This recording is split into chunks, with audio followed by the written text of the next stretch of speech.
Mate. And I'm Jamie Loftus. And we're the hosts of the Bechtelcast on iHeartRadio. Each episode, we invite comedians, writers, and film critics to bring their favorite movie and analyze it, and sometimes tear it to shreds. Using an intersectional feminist lens and the Bechtel test as a jumping-off point for discussion. It's the funny, comprehensive movie analysis podcast of your dreams. Recent episodes include Space Jam, Harriet the Spy, and Set It Off. New episodes of the Bechtelcast come out every Thursday. Listen on the iHeartRadio app or wherever you get your podcasts. Hey everybody, it's Ben Higgins. And it's Ashley I, and we're the hosts of the Almost Famous podcast. I was the Bachelor, and know firsthand how dating 25 people at one time is not easy. And I was on the show a time or two, or four, but I met my husband, so I'm proof that the process works. We do interviews with the cast members creating the headlines. And we know pretty much everyone, so we're a reliable source. Listen to Almost Famous on the iHeartRadio app, on Apple Podcasts, or wherever you get your podcasts.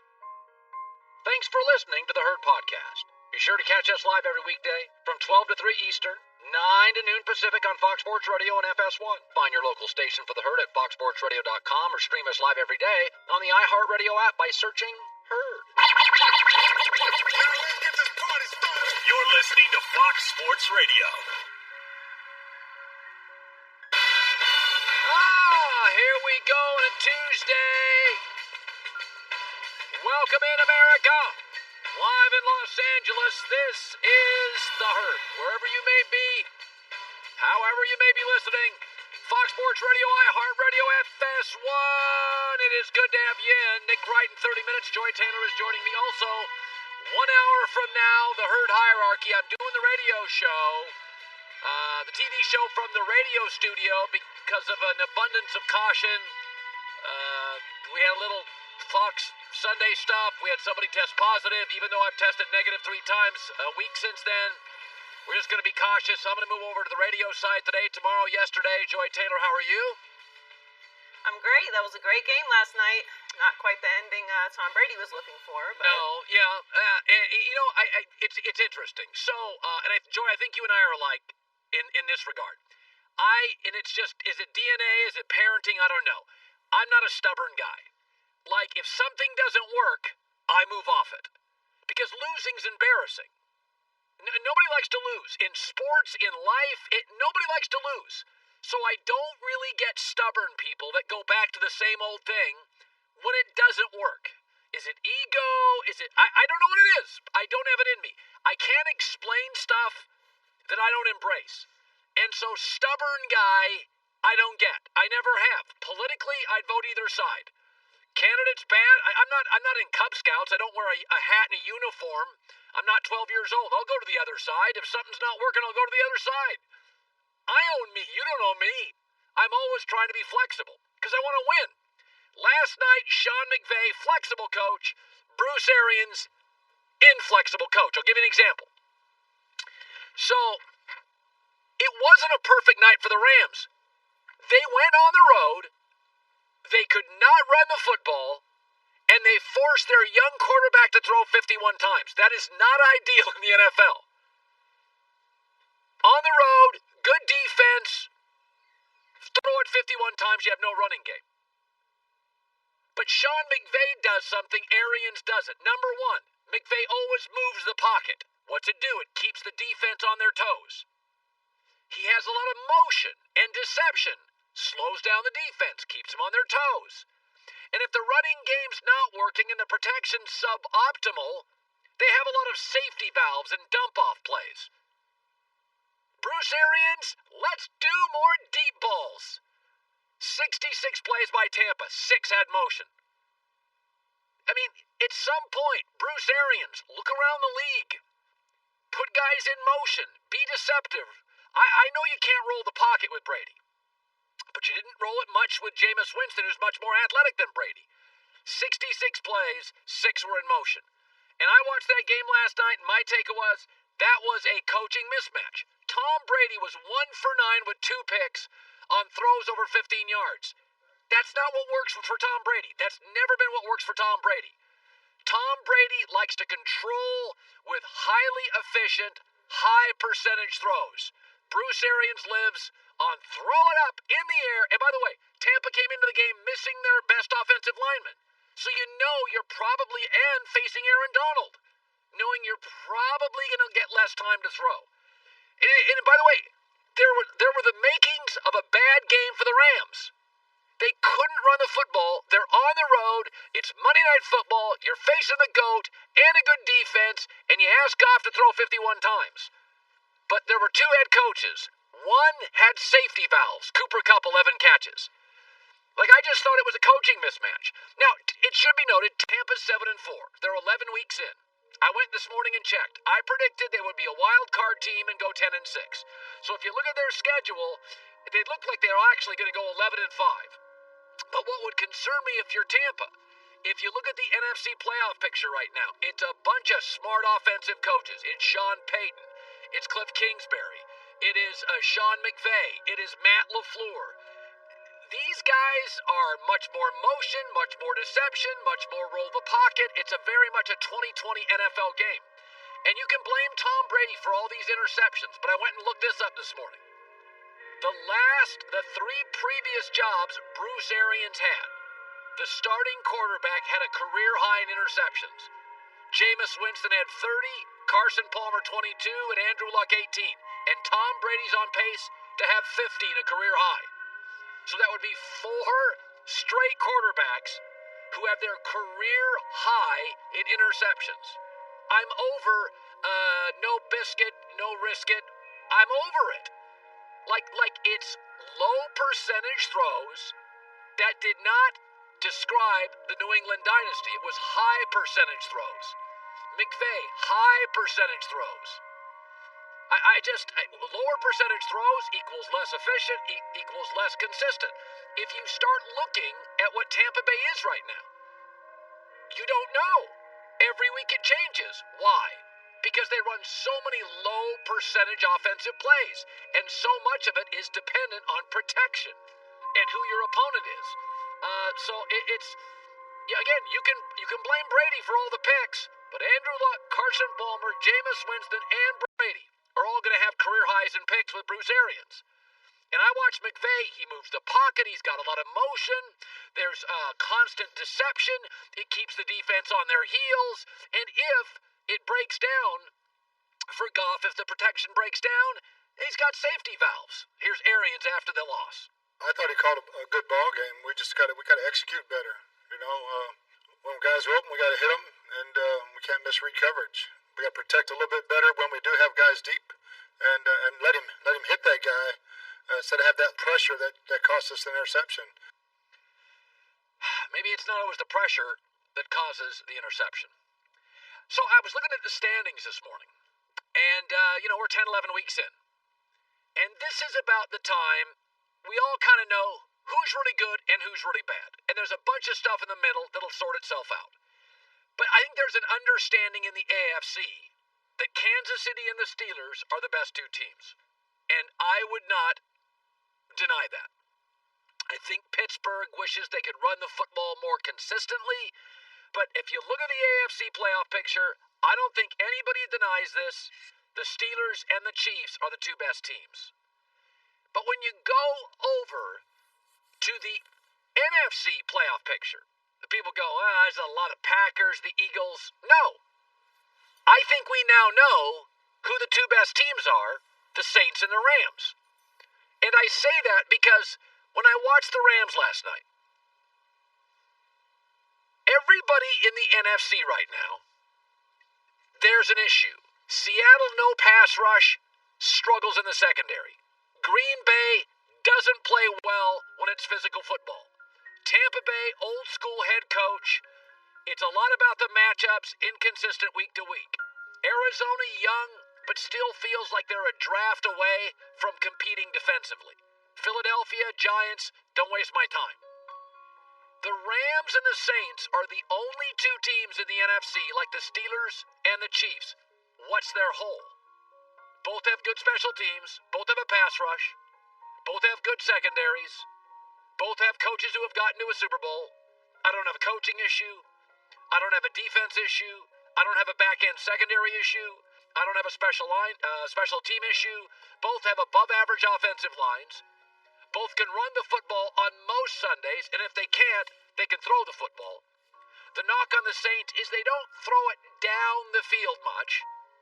All right, but they went 13-3, 13-3 the last 2 years, and they're now 6-0 with backup quarterbacks. It's not killing them. And the Rams, when Goff doesn't get great protection, he got pretty good protection last night, he can struggle. Welcome to the NFL. That was true of Brady and Peyton Manning in their prime. When I look at the Rams and the Saints, and the Chiefs and the Steelers, I don't see a hole. Again, I wish Pittsburgh could run the football more consistently. I wish Andrew Whitworth was healthy at left tackle, and Goff does need to be comfortable he was last night. The Saints don't throw it downfield as well as I'd like. In Kansas City, they fall into traps a lot, falling behind, but the good news is they can always catch up. I mean, they've all got something they could be better at. But you start looking at the other teams, like Green Bay. They can't play physical football. Seattle, they can't stop anybody. Baltimore doesn't play well from behind. I think we have a Final Four. I think we know who the 4 best teams in the NFL are right now. And it takes a while to figure it out. And I think most of you agree with the first 3. And a lot of you disagree with the Rams because the Rams aren't a real popular historic franchise. They weren't popular in St. Louis. I mean, they're the 2nd or 3rd most popular team in Los Angeles, and that's saying something as an NFL franchise. But I got to tell you something. They draft incredibly well. The receiving core, the coach, the O-line, tight ends, running backs, secondary. Their linebacking core is okay. Everything else, they're good. They can match up with anybody. They're good. That's what I see. Coming up next, Trent Dilfer doesn't hammer many people on my show, but he did yesterday, and he brings up a point about how you coach and how we should coach, but you got to be careful. The NFL's not the NBA, but how hard can you coach somebody? That and the herd hierarchy top of next hour, and Nick Wright too. Be sure to catch live editions of The Herd weekdays at noon Eastern, 9 a.m. Pacific on Fox Sports Radio, FS1, and the iHeartRadio app. Yo, this is Jeezy, urban philosopher, philanthropist, and the host of the Recession Podcast, a production of the Black Effect Podcast Network and iHeartRadio. I'll bring you raw conversations about systemic racism, mental health, life on the streets, and much more. My guests would include influential figures like Charlemagne the God, Dr. Jess, and Tony Robbins. Martin Luther King said, a man, or you could say today a person, who hasn't found something they're willing to die for isn't fit to live. Those pretty strong words. But I really believe in my soul that what changes people is when you find something to serve more than yourself. So join me on the Recession Podcast by Jeezy. That's RESESSION Podcast. That's right, on the iHeartRadio app, Apple Podcasts, or wherever you prefer your podcasts.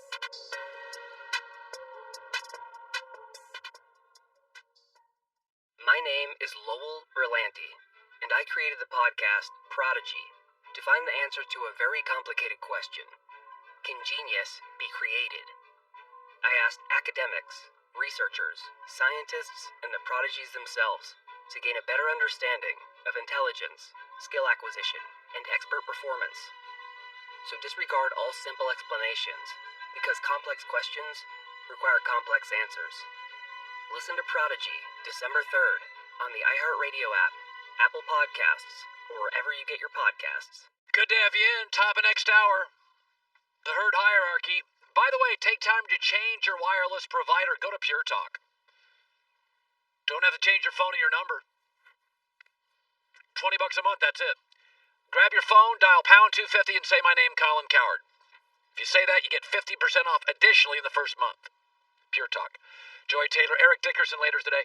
So I'm going to throw this at you. So I watched the game like you did last night. By the way, I had a chicken pot pie for dinner. Rando, I know. I may only eat that going forward in my life. Totally rando, I know. So, Tampa's an ensemble cast. Am I being too critical of Bruce Arians? Just think about this. So the NFL's a weekly business. Every week you have a game. In the movie business, it takes 6 months to get 1 2-hour movie. That's not the NFL business. That's more like the World Cup. But in the NFL business and in the TV show business, you get 4 days to work on one show. And then right after it's done, you get 4 or 5 more days to work on another show. And most of the television shows, even the good ones, Succession, Breaking Bad, Parks and Recreation, Seinfeld, Everybody Loves Raymond, like legendary shows, it took till year 2, 3 for it to pop. This is an ensemble cast. It's a bunch of coaches, Gronk, Brady, Arians, new quarterback coach, thrown together with no preseason. And they're on their way to be 10-6. Good, not great. Isn't maybe that what they're destined to be in year 1? And this was always bound to be better in year 2. I mean, one of the cast members, AB, joined the show mid-season. One of them, Leonard Fournette, joined the show right as they were starting filming. No preseason, 3.5 months in. Old school coach, old school quarterback. That sounds like 10-6. It doesn't sound like the Kansas City Chiefs. So, again, the NFL is like the TV business, not the movie business. You prep for 4 days, you get a show. Okay, it's done. Let's not celebrate. Prep for 4 days. And by the way, a lot of those shows, Seinfeld, Everybody Loves Raymond, Breaking Bad, Succession, Parks and Recreate, funny 1 week, flat the next. Oh, that makes a lot of sense. No direction the next. That's what Tampa Bay is. Most of us had them at 10-6. You predicted them 9-7 and 10-6. I predicted them at 10-6. I've said this before. With parenting, the days are long, but the years fly by. In the NFL, the games are crazy, but the season's predictable. I mean, look who's in first place right now. Kansas City, Green Bay Packers, Seattle Seahawks are a playoff team, so are McVay and the Rams. We all predicted Buffalo had a chance to be a playoff team again. Like even the surprise teams, Miami isn't that big of a surprise. So, again, when you look at what they are, a weekly business, thrown together with no preseason, maybe I'm too critical. Maybe 9-7. This is not going to be the Chiefs or the Steelers. You don't have the same GM working with the same quarterback and the same coach and the same defense. This isn't Kansas City. This is like year 3 or 4 with these guys. This is what you get when you throw a bunch of guys together. You get good 1 week, awful the next. Really good 1 week, competent the next. That's not good. That's pretty good. Maybe that's just what they're supposed to be in year 1. Joy Taylor with the news. No. Turn on the news. This is the Herdline News. Well, Tua was benched on Sunday after struggling against the Broncos for most of the game. Brian Flores made it clear that after the loss, it was a performance-based decision for 1 game and reiterated that he is the starter going forward. Flores said he's a developing player. We have a lot of confidence in him. That's why he's the starter. He played well, and I expect him to continue to play well. I expect him to bounce back. A developing player. I don't know that everyone's making a massive deal of this. Yeah, I haven't heard anybody overreact. I think everybody's got it. I think we're all looking at it the same way. Tua's young, hadn't played in a year and a half, first road bump. He's fine. Isn't that like everybody? I think that's kind of everybody's take, right? Well, also, you have to consider the circumstances around the Dolphins this year. They're different than Burrow and Herbert.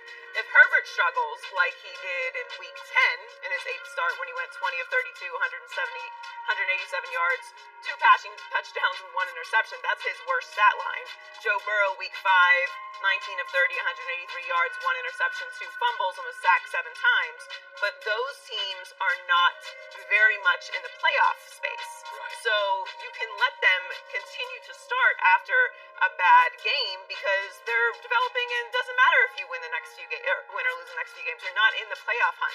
The Dolphins are very much in the playoff hunt. Like, they needed to win that game, And if you put Fitzpatrick in, close the game out because he's going to just continue to get hit, sacked as many times as he was, and he's struggling, win the game, live to talk about it another day, and deal with it next week. So they're in a different circumstance. I think the initial reaction was a little confusing because he looked like he might have been hurt when they took him out, which is obviously lingering anxiety with Tua based off of how his last season in college ended.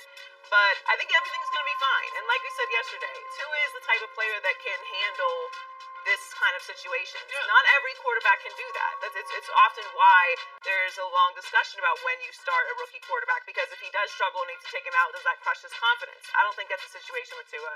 Plus, they play the Jets this week. Yeah, I mean, the other thing is, this is why maturity matters. It's why I didn't like Baker or Jameis Winston out of college, is that it's hard. Your first 2 years in this league, you get the crap kicked out of you. You're often on a bad team.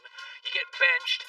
Like, that's why you have to be a grown-up to be a quarterback in the NFL. That's why I'm so harsh on your Johnny Manziels and Baker Mayfields. I'm like, are you emotionally stable and disciplined enough to handle being benched, crushed, hit, and losing a bunch? And I think Tua checks all of those boxes. Herbert and Burrow check all of those boxes. Yeah, they do. So the Steelers and Ravens are heading into Thursday night's game on very different trajectories. Pittsburgh is undefeated at 10-0, and Baltimore has lost 3 of their last 4 games and are on the outside of the playoffs. But Mike Tomlin isn't concerned about the Ravens heading into this game feeling desperate. He said, "We are all desperate to win this week. We respect everyone and the level of desperation and urgency everyone has as we step into the stadium and are ready to match it." The Ravens are having a very surprising season. They're 6-4. They're 3rd in the AFC North. Obviously, they lost to the Titans last week, 30-24 in overtime on that Derrick Henry run. And it's gotten a little more complicated now because their running backs, Mark Ingram and J.K. Dobbins, are on the COVID list and will not play. Yeah, so it's very much must-win game for the Ravens. Just got more interesting. Yeah, this game historically it's always close. This has been a field goal game most of my last 10 years. It always feels like Ravens Steelers is a field goal game. So I look at it and I think, oh, Pittsburgh's going to win going away, and then I think it's a short week. Neither team will play great. And by the way, on a short week, you're not going to see any gadgets. These guys are going to go back to the basics on Thursday night. You know, like Arizona, Seattle played. They know each other. They're divisional rivals. Like Seattle, Arizona tend to play close games. I think Baltimore, Pittsburgh will be a very close game. I take Pittsburgh to win it now with the running back issues, but I think we're all freaking out about Baltimore because our expectations were higher. They're like an inch from the playoffs in the AFC. They can change the dynamic and the narrative to Thursday night if they win. Take a deep breath with Baltimore. It's troubling, but they're still okay. It's certainly troubling. They're in the hunt with the Dolphins at 6-4. The wild card right now is Titans, Browns, and Raiders, and obviously the Steelers, Chiefs, Bills, and Colts are at the top of their divisions. You're absolutely right. If they win this game, we all calm down, everything simmers, and we're having a different conversation about Baltimore. But that's why it's really a must-win game for Baltimore after their last 4 games. Yeah. And it's the Steelers, so like you said, this is a rivalry game. AFC North. These are the 2 circles on the Steelers and Ravens schedules every year, no matter what. No matter who they're playing that season. So, the running back thing is very complicated to me, especially considering, like you said, they're not going to make it extra complicated on a short week, and having Mark Ingram and J.K. Dobbins out is massive for the Ravens. So Cam Newton has 6 regular season games left on his 1-year deal with the Patriots, and when he was asked if he's hoping to stay in New England after the 2020 season, he, in New England-like fashion, avoided giving an answer. Man, I had interest in winning the Arizona Cardinals game. How about that? There's so many things that I don't want to even harp or dwell or even think. As the Bible says, my cup runneth over. You know, with just trying to focus on the near future rather than the far future. Good answer. That's exactly what you should say. That's a perfect answer. Exactly what you should say. It's a perfect New England answer, but it's an all-around good answer. That's not what Cam Newton is thinking about right now. And obviously, before he was taken out due to COVID, we were having a completely different conversation about Cam Newton and the Patriots. I think overall, the bigger picture is, what is Bill Belichick's plan long-term for the Patriots? They have 7 picks in the upcoming draft, and, you know, depending on how much they're able to move, Cam Newton might not be the worst option for them for another year. Now, I do think that there's going to be a lot more movement at the quarterback position, similar to this past offseason in the NFL, which was pretty unprecedented. But with all the new quarterbacks coming into the draft and all the teams that may be looking for a quarterback this year, I think Cam Newton will end up somewhere. I don't know if it's the Patriots, because I do think Bill Belichick has a master plan that we won't know about it until it's all over, similar to him bringing Cam Newton there. But he's just going to have to play out the season, and he's right. Just focus on the next week. Good stuff, Joy, with the news. Well, that's the news. And thanks for stopping by. The Herd Lie News. Good stuff today. Nick Wright's my buddy. First things first. He's going to join me now. Brought to you by Mercedes-Benz. The best or nothing. And Nick Wright is now joining me. So it's interesting. Sometimes, Nick, you get these trades in any sport. Could be any sport. And it just doesn't make that big a news. And we are in the middle of an NFL season.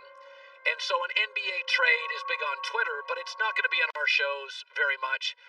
And I look at what the Lakers did by getting Dennis Schroeder. And I said this last week, I'm like, wow, that's like a huge move for a defending champ to massively upgrade from a position point guard that can run the show. And then they add Montrezl Harrell. And Marc Gasol is a very good low post defender. And I wake up this morning and I think to myself, does everybody understand that the defending champs got significantly better over the weekend? Am I hyperbolic here? No. Did you see the same thing? You're not hyperbolic at all. I'm straight to talk to you as always, Colin. They are the massive favorites. They were the favorites before free agency. Now you have to ask yourself if you could have them or the field. Would you rather have the Lakers or all 29 other teams? I think they're the favorites against the field. Here's the story for LeBron James teams the last decade. Can you survive the 6 to 10 minutes a game he's off the court? If the answer to that question is yes, you win the title. And this team not only can survive those minutes, but I think they can win those minutes. Yeah. Right now, Colin, Kyle Kuzma is their 10th man. They address all of the needs. And the other element is this. Teams in the West got better, but the contenders in the West didn't get better. The Nuggets lost Jeremy Grant. The Clippers got no better. The Warriors, unfortunately, lost Clay. The Rockets are, who knows who's going to be on the Rockets. The Jazz stood pat. So, the Suns got better, right? The Timberwolves got better out west. But those teams aren't competing. The contenders that got better are all in the East. Milwaukee got better. Brooklyn's going to be way better. The Sixers are going to be better. The Celtics, I don't think they got better. And the Heat got a little bit better. The one major loss the Lakers had, Colin, is Avery Bradley. And with respect to Avery, they won the title without him. I mean, I don't blame him for not being in the bubble, but there's no question about can they win without him? Well, they did. So, yeah, it was a masterful offseason by Rob Pelinka. And the Lakers, I would be, barring an injury, I would be shocked if they don't win the title, and I'm saying that before the season even starts. No, I felt the same thing, and I did yesterday. I had 9 guys. I said this generally, and you put it better, but I looked at it and I thought, LeBron could not play, and they could win a game because with AD and Marc Gasol and Harrell, they're big enough, and they've got enough perimeter guys they could score. So I agree with you. I will ask you this. Can I add one thing Go ahead. quick Go on ahead. Harrell? Listen, Harrell has some limitations, and he wasn't on his best in the bubble. I think some of that was the rust, and some of that was the loss of his grandmother, which really seemed to affect him. But Harrell's biggest weakness is he is not a rim protector at all, and he's a bad defensive player. The Clippers could not cover up for that because they had no other rim protection. You know how you cover up for that? Playing with Anthony Davis. And so when Anthony Davis doesn't like playing the 5, right? So he's going to be on the court a lot with either Gasol or Harrell. What teams typically try to do is put their center on Anthony Davis, and then what teams would do last year is put their power forward on Dwight or JaVale and essentially say, if you want to run post-ups to Dwight or JaVale because you have a size advantage, fine. If that's not an efficient possession. Montrezl Harrell will eat that alive against an undersized power forward. So he fits with the Lakers more than he fit with the Clippers, given how the team's built. Nick Wright joining us. So it's easy to blame Brady for the picks, but I'm going to throw something at you. Awful. Yeah. Okay. Yep. So Carson Palmer career high in interceptions. Bruce Arians is coach. Jameis career high in interceptions. Arians is coach. Andrew Luck career high in interceptions. Arians is coach. Brady's on pace for 15 interceptions career high. Arians is coach. As the McVays and the LaFleurs and the young coaches have come into this league, the old school, no biscuit, risk it, over the top, low percentage throws, it's not as quarterback friendly in 2020 as people think. And Brady is being asked at 43 to throw the ball deep behind a hit and miss offensive line. Is that Arians is more responsible for this than Brady? Yeah, I mean, I definitely make that case if I was a dyed-in-the-wool Brady apologist. So yeah, I mean, that's all you've got left at this point. Here's the reality, Colin. If you have a pass rush, the Bucs offense can't function. If there's no pass rush, they can look amazing. Watch the Panther game. Watch the Raider game, the second half in particular. If you cannot create pressure, Brady looks like he's 33, not 43. But the moment there's pressure, even the tiniest glimpse of it, and I don't blame him, the guy's not in the business of getting hit anymore. That game-sealing interception, he wasn't even pressured, but his center had just gone out of the game. I think he anticipated the pressure and got rid of that football. And I am old enough to remember when, if you are giving the ball back to Tom Brady with 2 minutes left, up only 3, your best case scenario is overtime. And instead, Brady had a minute 50, second and 10 with a timeout in his pocket, 25 yards from field goal range, and he punted it to Tampa Bay. And he could have had a third interception in that game that was dropped. He had a fumble in the end zone that somehow was called an incomplete pass. Their best offense was trying to bait the refs into calling pass interference penalties. I mean, listen, man, if there's a pass rush, the Bucs are going to lose. And that doesn't even get to, I'd love to hear, I didn't hear the beginning of the show, I assume you led with it, an evisceration of Tom Brady for once again snubbing the opposing quarterback. I mean, is there sportsmanship dead in America? What's happening? I didn't even notice. So he didn't shake Goff's hand last night? Again, you didn't notice. So listen, here's what we know about Tom Brady. When he wins the Super Bowl, he shakes hands. He shook Goff's hand after that Super Bowl. The 3 Super Bowls he's lost, he didn't shake Eli's hand. He didn't shake Eli's hand. Then he didn't shake Foles' hand. This year, he didn't shake Foles' hand. He was like, no, I only really do that with guys I have a relationship with, despite the fact that when they beat Justin Herbert, they had a nice long warm embrace in midfield, even though he met Herbert that morning. And then last night, he pounced and sulks and storms off the field after a loss. So, listen, I gave him a pass for the Foles one, because if you remember, that was he didn't know what down it was. Yeah. So in Brady's defense, he thought it was halftime. So he's going in the locker room like, oh, damn, I forgot. Last night, I don't know how you give him a pass for it. But, nobody asked him about it because the media is a bunch of Colin cowards that just love him so much. God forbid he asks him tough questions. So maybe we'll find an answer at some point. Nick Wright joining us. Hey, by the way, so I like Wentz more than you, and I support Lamar more than America. But I was thinking this morning that with Lamar and Wentz, it's not that they lack talent. With Wentz, he's too damn reckless. And with Lamar, we're waiting for him to kind of break through and adapt to the latest challenge a rookie quarterback faces. But this morning I was thinking to myself, good God, I started listing teams that, now remember, these are teams I'm going to list that aren't having private calls or meetings or concerns about their current starting quarterback. And I got down to Kansas City, Seattle, the Chargers, Arizona, Houston. That's not long. It's not a long list. Green Bay drafted a quarterback, so they have him. And Pittsburgh's thinking about Darnold as a backup, so they have him. Could I just say this about Wentz and Lamar? It ain't a talent thing. It's what everybody in the league not named Kansas City or Seattle or the Chargers are thinking this morning, which is everybody's always worried about their quarterback. So I think that's fair, and listen, I think some of the Lamar stuff is concerning, but there is still enough good even within the bad that you have optimism. I alarm fire with Wentz. Okay. When people think of Wentz, a lot of them think of Nick Foles because of the Super Bowl run. But I want to remind America of a different Nick Foles stretch. 2014, 13 games, I think, with Chip Kelly. 27 touchdowns, 2 picks. You remember that, Colin? That unbelievable Nick Foles run? Yeah. There was nothing like that any other point of his career.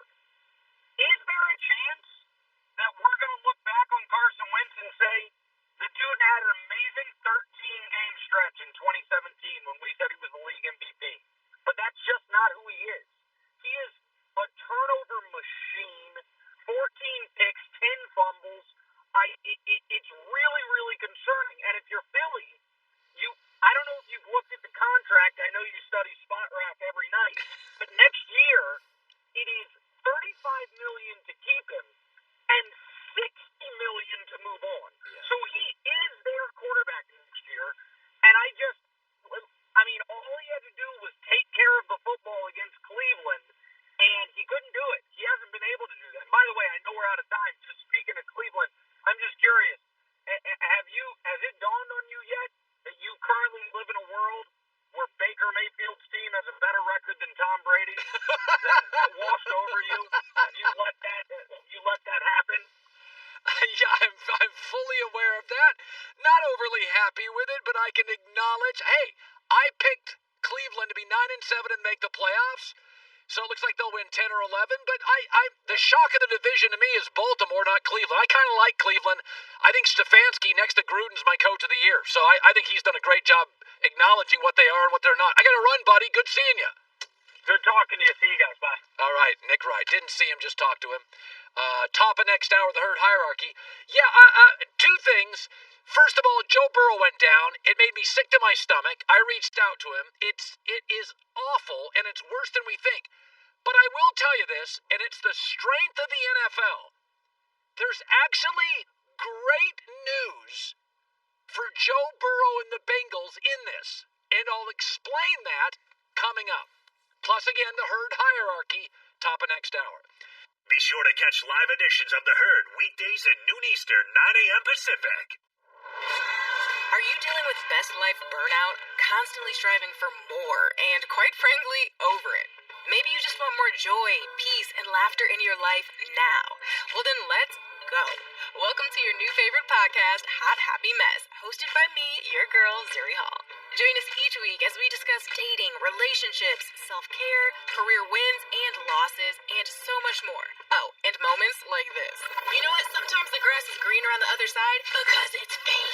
Well, that's why I mentioned muting. There are some people who will check you. Oh, we got some petty people in our lives. I was crying by the water because I was happy. And I do love a clear. Not Dickerson. Wine will be spilled, laughs will be had, and a few tears might be shed. Messes will be made, but we're gonna find our magic in the middle of them. Don't miss new episodes every Monday. Find Hot Happy Mess on the iHeartRadio app, Apple Podcasts, or wherever you get your podcasts. I'm Kate Berlant. I'm Jacqueline Novak. We're comedians, best friends, and consumerist hogs hemorrhaging cash in the wellness world. That's why we made a podcast, Poog, a quixotic quest for wholeness. Here's a little snippet of us trying out a top dollar massage gun on our muscle manipulation episode. Press on once. Now press the up dot. Oh, damn, bitch. 2100. Now, I want you to notice. Whoa. Do you want to know the story of the guy who created this device? No. No? You're the rudest person. I'm so rude. I'm here with this free product. They say float it. Ow, ow, ow. And then go deep. Ow, the right inner thigh has pain. I repeat, the right inner thigh has pain. You float it in. You float it in. Whoa, the tension in the calves is reaching an all-time high. Though we suffer from no ailments, we are looking to heal. For us, salvation lies in the next product, practice, or potion. This is our hobby. This is our hell. This is our naked desire for free products. This is Poog. That's P-O-O-G. Poog on the iHeartRadio app, Apple Podcasts, or wherever you get your podcasts. RecTech Grills. RecTech with a Q.com, RACTEQ. Smart grill technology. Turn the grill on and off with your phone. Cook with your phone. Stainless steel built. RecTech Grills. So yesterday, we watched football on Sunday. It was awful, right? You see Joe Burrow hurt. According to reports now, Tore his ACL, his MCL. It's really bad. Additional damage in the knee. It's probably a 10 to 12-month recovery, meaning he may not be back until Thanksgiving of next year. That's very possible. So, it looks pretty dire for Cincinnati. They screwed it up. And this is not second guessing. All of us had this fear. It was very much Andrew Luck. Bad offensive line, throw it 45 times a game and get smoked. And he's not quite as thick and as durable, in my opinion, long term as an Andrew Luck. And by the end, he had to retire. Here's the good news. It looks like the draft order is pretty concrete, is pretty established at the top. Jets, Jags, Bengals. That's going to be the top 3 picks. Bengals aren't winning many more games without Joe Burrow. They may not win any. And the Jets and the Jags, they don't want to win games at this point. They're not playing Sam Darnold. I think we can all figure out why. Now, at 4, the Cowboys are starting to play well. Washington, 5, they play each other. One of those teams is going to win. Chargers, Giants, Falcons, Dolphins, Panthers. These teams are too good. They're going to win at least 1 or 2 or 3 games. I think the Dolphins can win 4 more. Jets, Jags, Bengals is set. Here's the great news. The Bengals, at least for the time being, do not need a quarterback. Burrow will be back. What does the draft provide this year at the number 3 pick? Penei Sewell, a great left tackle. The Bengals have one really good offensive lineman. Jonah Williams, he's a left tackle. You could move him right. Or maybe Penei Sewell, you move him right. But what they need is the first player that's a non-quarterback available. He's a house. He's Jonathan Ogden. He's an Anthony Munoz. It's a no-brainer. He is the best left tackle prospect probably in several years. So they need a left tackle. They've already got one. Play left or right side. You've solved the tackle issue. Go ask Cleveland. Cleveland got 2 tackles this offseason. It's a different football team. But here's other good news. When you have the 3rd pick, you have the 3rd pick in all the rounds. If you go to the top of the 2nd round, the best guard in the draft is Wyatt Davis from Ohio State, and he is easily the best guard in the draft. This year I'm following it very closely because the 2nd or 3rd best is Austin Tucker, who's a USC kid, who's playing left tackle, but he's a guard. Wyatt Davis is one of the best guard prospects in years. So Cincinnati does not have to worry about wide receiver. T. Higgins, Tyler Boyd, you're fine there. They don't have to worry about running back in the first 2 rounds. Joe Mixon, Gio Bernard, good backup. Their defense, get it in later rounds and get it in free agency. You're not paying Burrow anything still. You can spend money on defense. But your 2 needs are very gettable. Penei Sewell's a great left tackle prospect. Jonah Williams, move him to the right side. He's the Alabama kid who got hurt but played well this year. And then you have Wyatt Davis, top of the 2nd round, probably still available. You can solve, between Jonah Williams, Wyatt Davis, and Penei Sewell, you're done. You got your offensive line. These are really high-end prospects. So that is the good news. What you need is available right to you. You don't need a quarterback. And the Jets and Jags need quarterbacks. That's what they're going to draft. And remember, they're not a mile away. The Cincinnati Bengals led Cleveland this year. They lost in a shootout. Cleveland's a good team. They led the Colts this year. Colts are a good team. They led Washington. This is a team that has one massive deficiency, offensive line. They're good enough at running back. They're good enough at wide receiver. They've gotten better on defense. That's free agency. That's later rounds. First 2 picks should be stars. There's 2 stars at the exact positions you need. They're really bad. Guard center, guard right tackle. They don't grade very well. They grade pretty well. Left tackle Jonah Williams. So that's the good news. The top 3 picks in the draft are set. Everything else after that is teams that are just too good. That's gonna change every weekend. Casper.com, code is heard right now. 30% off site-wide. Casper.com, 86 supportive gel pods for back alignment. It's what I sleep on every night. All right, the herd hierarchy is right around the corner. Joel, Klatt, Mark, Schlereth, 2, live in Los Angeles on a Tuesday. This is the herd. I'm Debbie Brown, the host of the Dropping Gems podcast, a podcast about the depth and potential of personal growth. No one's journey is the same as the next, but the magic of being human shows up in the things we have in common. Our capacity for love, pain, joy, sadness, togetherness, and solitude are things that make us perfectly imperfect. And I want to explore with you how we can live our best through it all. The new season of Dropping Gems is available now. Listen to Dropping Gems on the iHeartRadio app, Apple Podcasts, or wherever you listen to podcasts. Get ready to laugh and learn.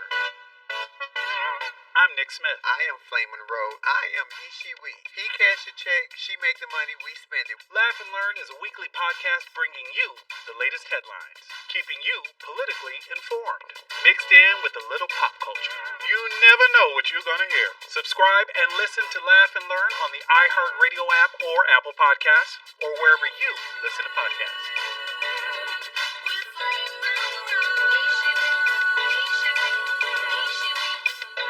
You've probably heard a lot about Portland on the news, about the tear gas and the federal agents with snatch vans and the anarchy.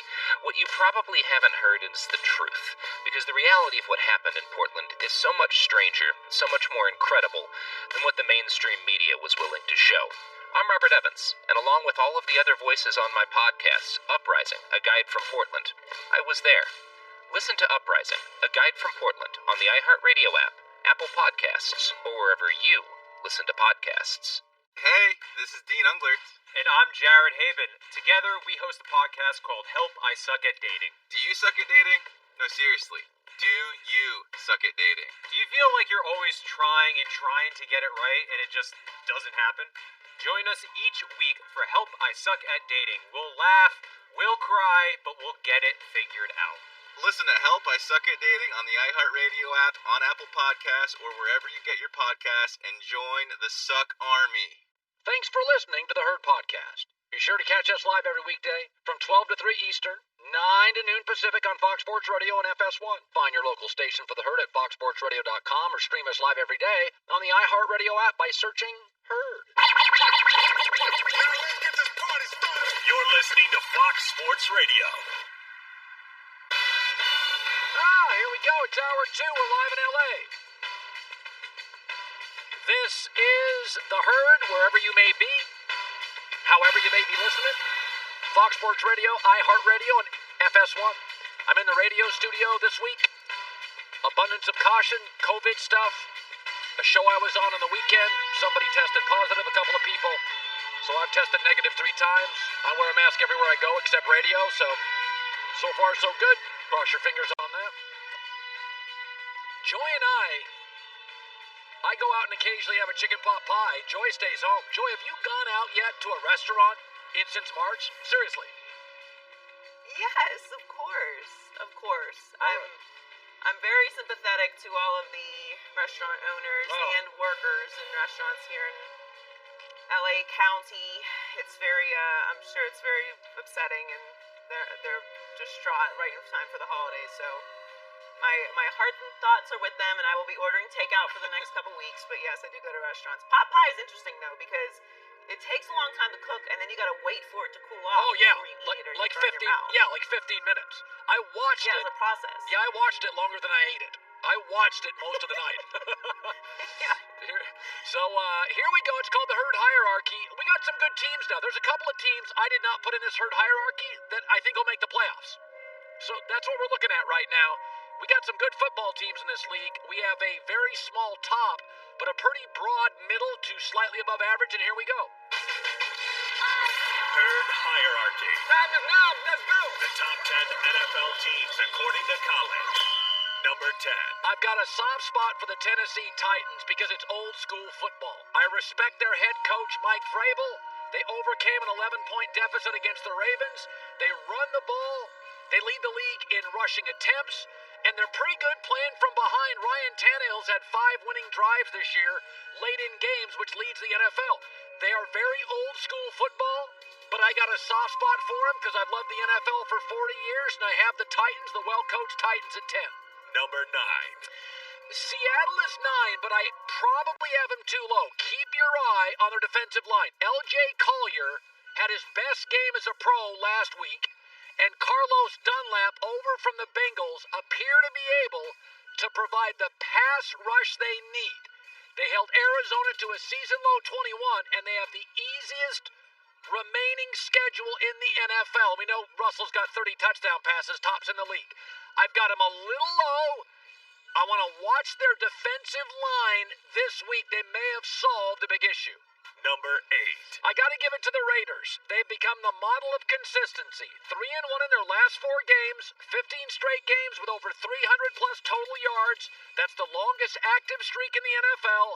They are best in the NFL on third down efficiency at 52%. Best in the NFL, meaning they've got a good enough offensive line to get a push. They're well coached, and they're efficient at quarterback. This is a big stat for me. Teams that are good on third down offensively, it tells you many things. Good O-line, good coaching, and a quarterback that can be efficient against pressure. Raiders at number 8. Number 7.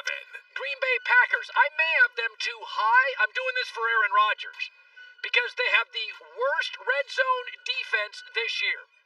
Opponents score on 97% of red zone drives. They can't stop anybody down inside the 20. And they blew a 14-point lead against the Colts. They got pushed around the entire second half. But Aaron Rodgers is fantastic, and Devontae Adams, you can make an argument he's the second or third best wide receiver in this league. So this is just respect for Aaron. I believe they're too Aaron Devontae dependent, but I'll put him at 7. Number 6. I'll put the Colts, who I think have a lower ceiling but play physical football. They've won 4 of 5. Their defense ranks top 5 in scoring, passing yards, and if you watch that second half against Green Bay, it was majestic. They just strapped on the helmets, put their head down, and burrowed over the Packers for 2 hours. By the way, Rivers has only been sacked 9 times. I've said this for years. Good offensive line, masks a lot of issues, and I love the Colts O-line. I've got him at 6. Number 5. Buffalo. Listen, defense can scare me, but their only losses are to the Titans, Chiefs, and Cardinals. Their defense has 10 turnovers in the last 5 games. That's good. And they have 9 takeaways in the fourth quarter this year, meaning when it's crunch time in the fourth quarter, they play defense. So I like their staff. Their quarterback worries me at times, but he's a hell of an athlete. And I don't have a lot of criticisms with Buffalo. Their defense worries me, but it tends to be good situationally, so I have them at 5. Number 4. Rams dominated the Bucs last night, had over 200 more yards, almost. 32-0 when they lead with Sean McVay at half since he got there. Number 1 in total defense, number 2 in scoring defense, and here's what I really like. I think their secondary is the best in the league. I think they've drafted their secondary. When they got Jalen Ramsey, a big corner, he is so valuable in that division against DK Metcalf and DeAndre Hopkins, Deebo Samuel. That's such a smart pickup. They can put him on a Mike Evans and slow him down. And again, what aren't they good at? Their secondary now it was an issue 2 years ago. It is now a team strength. They move the ball without Andrew Whitworth at left tackle. I got him 4. Number 3. Saints. Defense was really a mess early in the year. It no longer is. Now, I do worry they have 7 come-from-behind wins. Why are they always having to come from behind? But I got to tell you, how many teams in the NFL could go 6-0 with backups? I watched Taysom Hill Sunday, and I'm like, nobody else could do this. They are so good structurally. GM, coach, offensive, defensive line play. I think their pass rush is a little more consistent than the Rams is, so I have them at 3. Number 2. This is where it gets easy. The Steelers are 10-0, remarkably, for the first time in franchise history. They've got, now, they have played the easiest strength of schedule in the NFL this season. Some of it is they've beaten a lot of crap. They have the Ravens, Bills, Colts, and Browns coming up, and I do not think they'll go 4-0 there. They win a lot of close games against decent teams. They don't have the running game. I think that gets you to a Super Bowl, but I have them at 2 because they're 10-0, and their defense, especially up front, is nasty. Number 1. The Chiefs are 18-1 over the last calendar year. At this point, if you're going to not put them at number one, you're just trying to be obnoxious. As much as I want to put them 2 or 3 because of Nick Wright, I love a football team that can win playing poorly or win when it's outplayed. And I thought the Raiders outplayed them for chunks of that game, and the Raiders are a good team. And they still came back on the road to win. They win behind, they win on the road, and again, they're 18-1 in the last calendar year. There you go. Our herd hierarchy. Now, I didn't have the Browns in it. Good team. Didn't have the Browns in it. I have them at 11. And I will say this. John Gruden's my coach of the year. Kevin Stefanski is the runner-up. I think he's done a great job. First of all, when you become head coach at Cleveland, there's just a history of dysfunction, overreacting. It's not been one of the great owned franchises in the NFL or run. But I got to tell you something. To have a below-average quarterback and be 7-3 in that division, their losses are to the Steelers, the Raiders in a wacky weather game, and the Ravens. They're good. And here's what I like about Kevin Stefanski. He took him 2 weeks to identify what the team was and what the team wasn't. John Dorsey, the GM that's gone, couldn't do that in 3 years. 3 coaches couldn't do it. He has figured out really quickly Baker Mayfield is a complementary piece. That is it. I mean, think about it.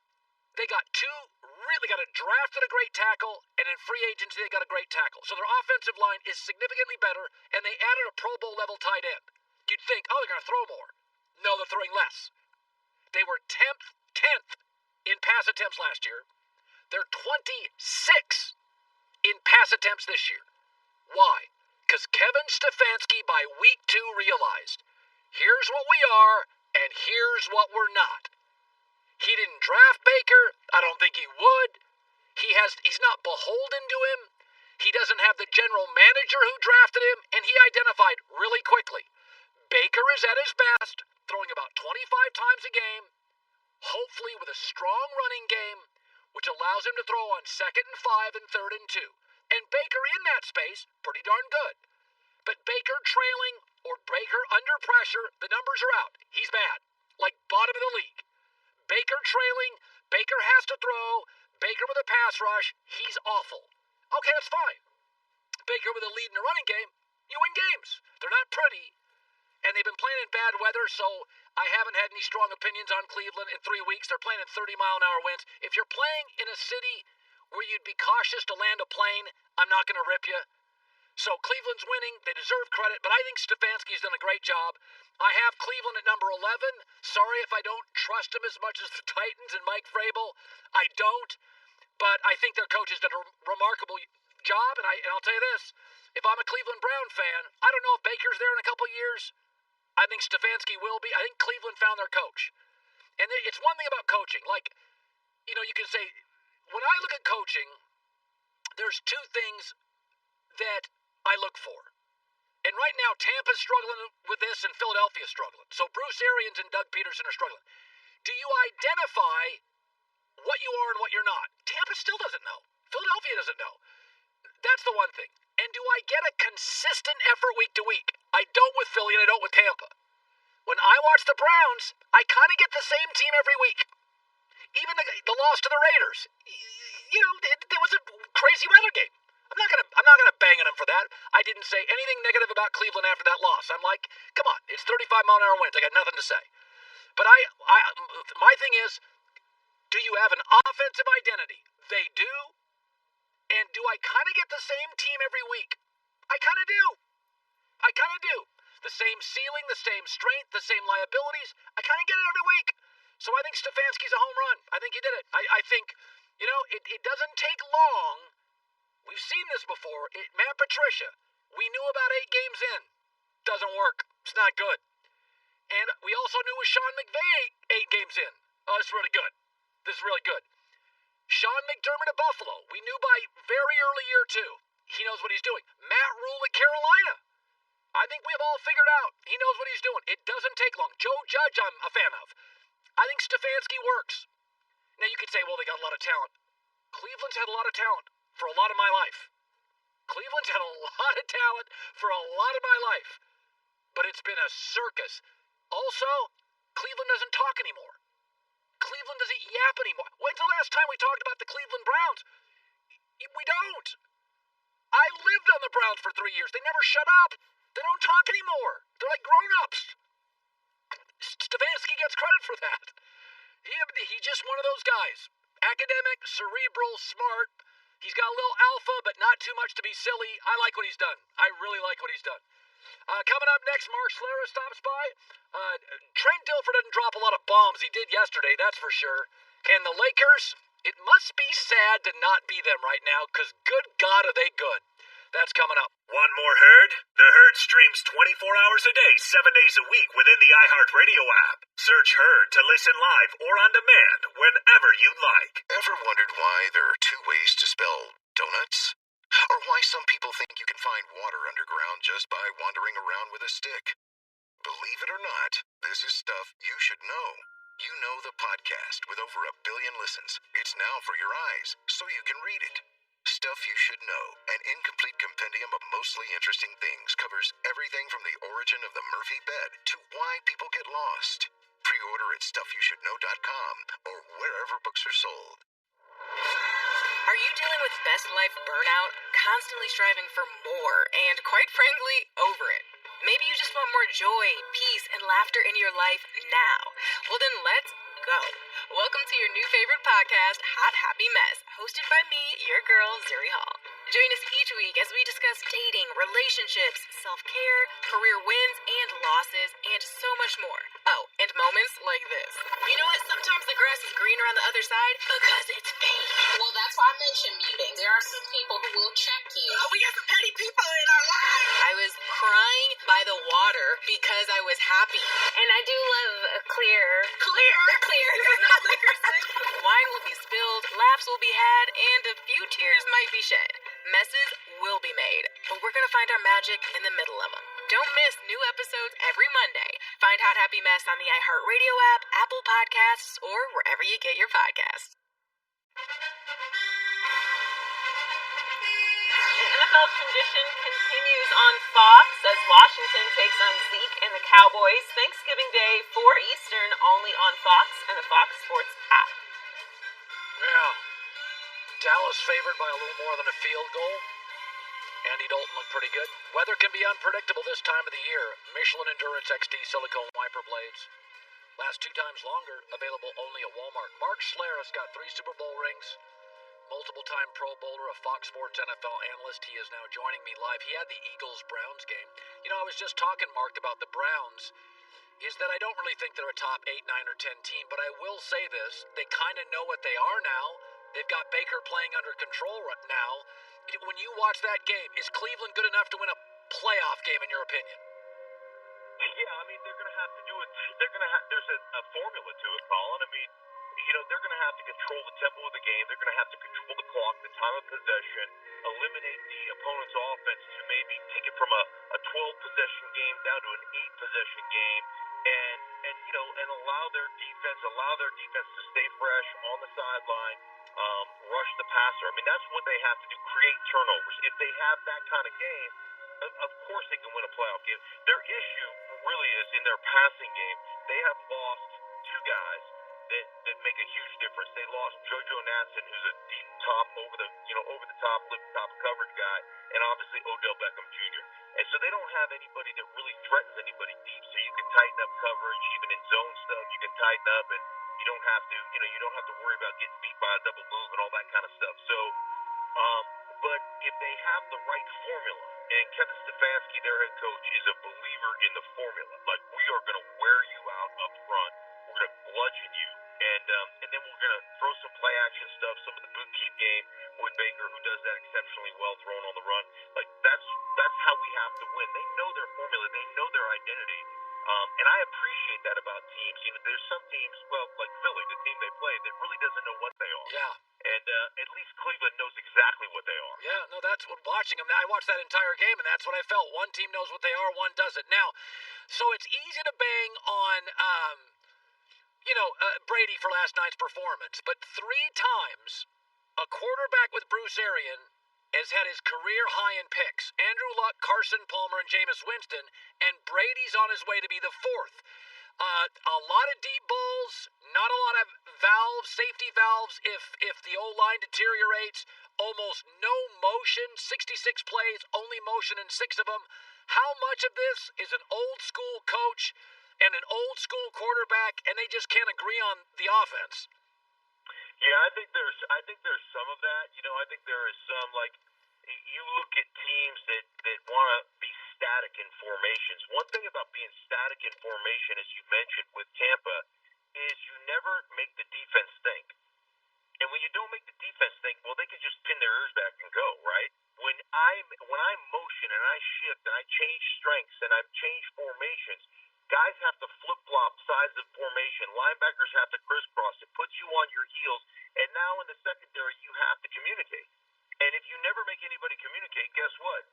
It's pretty easy to play defense that way. So that would be an issue. There's no question about that. And then easy answers.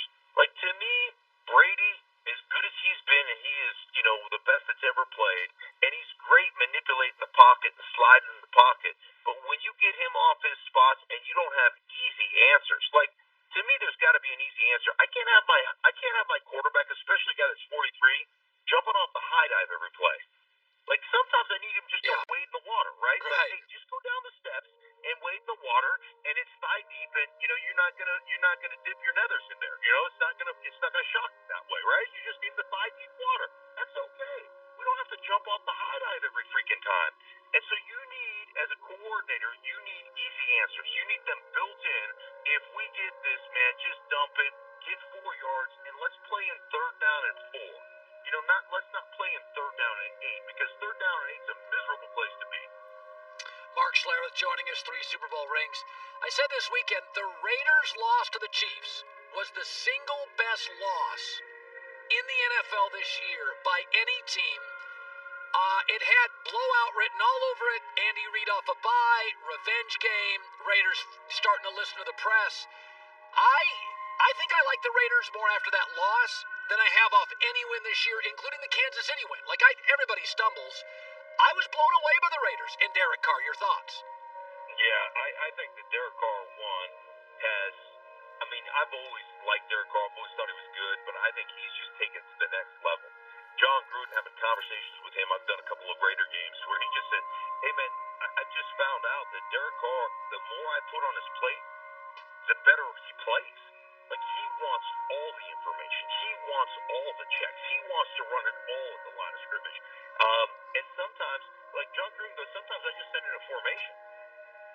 Here's the formation I want. Here's the personnel group I want. You call the play. That's cool. So they are so tied together as head coach, play caller / quarterback. They're very tied together that way. And then all the different combinations of offensive line play. All the different guys that have missed time with COVID, injury, and everything else. They've had a ton. Their backups come in and play better than most starters. And you got to give a lot of credit to my former college teammate, Tom Cable, the offensive line coach there. He's done a phenomenal job. So they'll bludgeon you in the running game. Derek Carr will operate at the line of scrimmage. They are really good. And now defensively, and you talk about teams that are complementary toward one another, defensively they play really hard. They really play hard. And usually what you see pre-snap is not what you're going to get post-snap. They're going to change things up. So they're always going to be doing something, to make you go through some mental gymnastics. But the complementary nature is we're going to control the time of possession. We're going to control the clock. We're going to make sure that we do that. And we're going to let you play with your hair on fire because we're going to keep you fresh. And they have done a really nice job of creating a complementary football team, a complementary style. The Raiders, to me, are one of the best teams in the NFL because of the way they play. And again, the identity. They know who they are. Finally, I got to ask you a Denver question. You do morning radio in Denver, and you look at the Broncos. Mahomes, best quarterback in football. Got to play him twice a year. Derek Carr with Gruden is a Pro Bowler. Justin Herbert, oh my God. He's just has everything I'm not sure he's worse than Trevor Lawrence. He's that talented.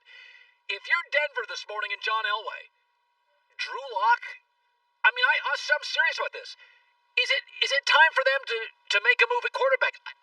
I nothing against Drew Lock, But when you look at that division, I'm sorry.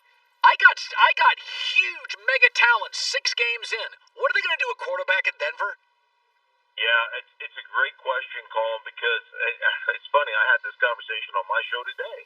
I was like, listen, even if Drew Lock dramatically improves, and he was better last week, there's still a lot of mechanical issues. There's still a lot of decision issues.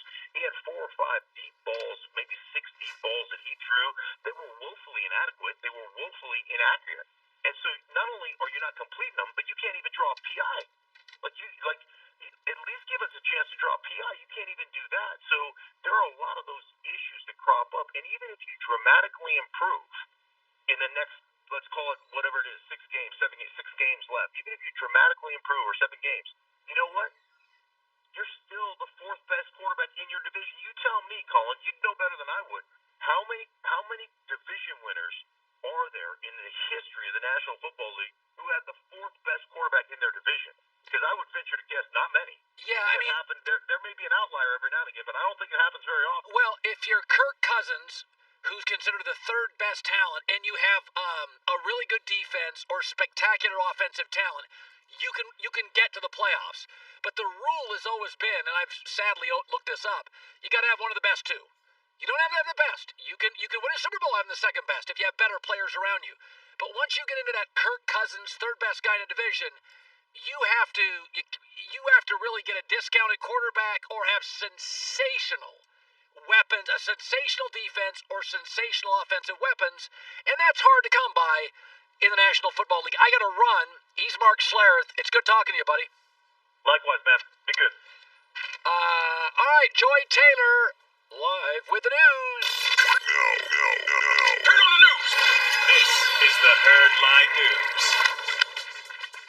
Well, it was a great game last night, and I enjoyed it. Tom Brady, a little disappointed in his performance last night. The Bucs struggled again in primetime, losing 27-24.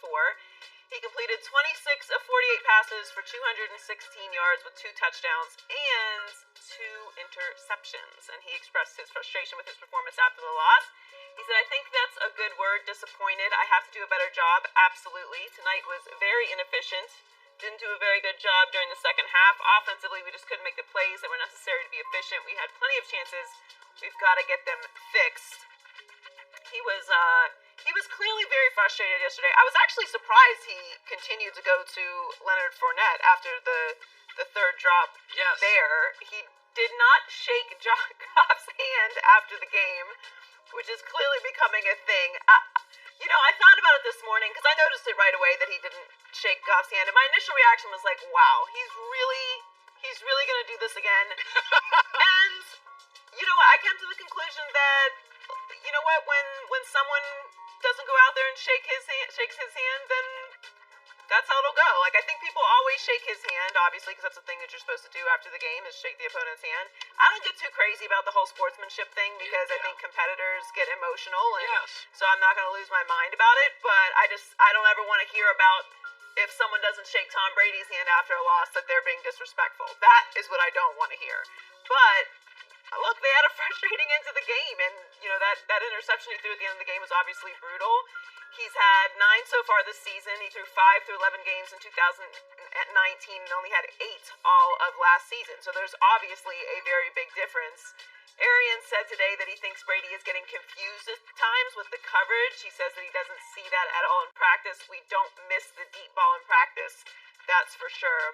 Sarah Walsh tweeted that. So, I don't know. Maybe there's a little something extra going on there. Yeah, well, you don't have the Rams secondary in practice. You don't have Aaron Donald in practice. So meaning in practice, you're not facing... I think the story last night, I guess there's many, but in the last several weeks, the Rams defense, it's not as flashy as the Steelers. It's not as forceful. But the Rams back end is so good, and they're such a smartly coached team. We all know the Steelers' defense is great.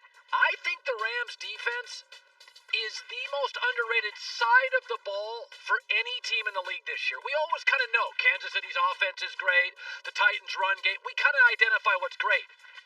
The Rams' back end is sensational. It's like 3 Pro Bowlers. They're rookies. They had Jordan Fuller had 2 picks last night. They have drafted the back end And Jalen Ramsey is so valuable, Joy, because you're getting a big physical corner in a division with DeAndre Hopkins, who's big. In the NFC, Devontae Adams is big. DK Metcalf is big. So he just takes that kind of star player. Mike Evans is big. Jalen Ramsey has been a huge difference maker for the Rams on the back end. And he's fearless. He wants to go up against the best competitor on the other side of the ball. I think it's a little bit has to do with as well what Nick Wright talked about earlier, which has always been the book on Brady.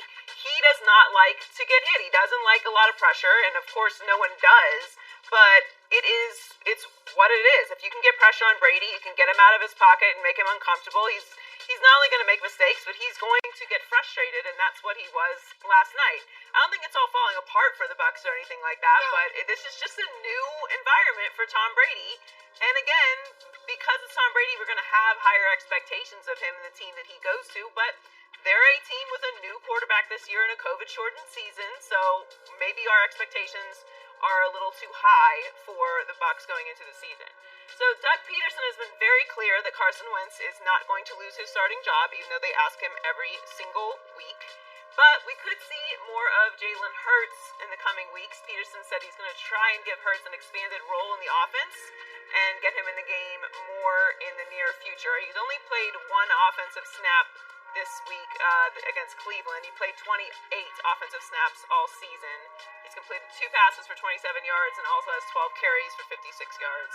I don't think that this is going to be something where we're going to see a complete transition in a game to Jalen Hurts as the starting quarterback.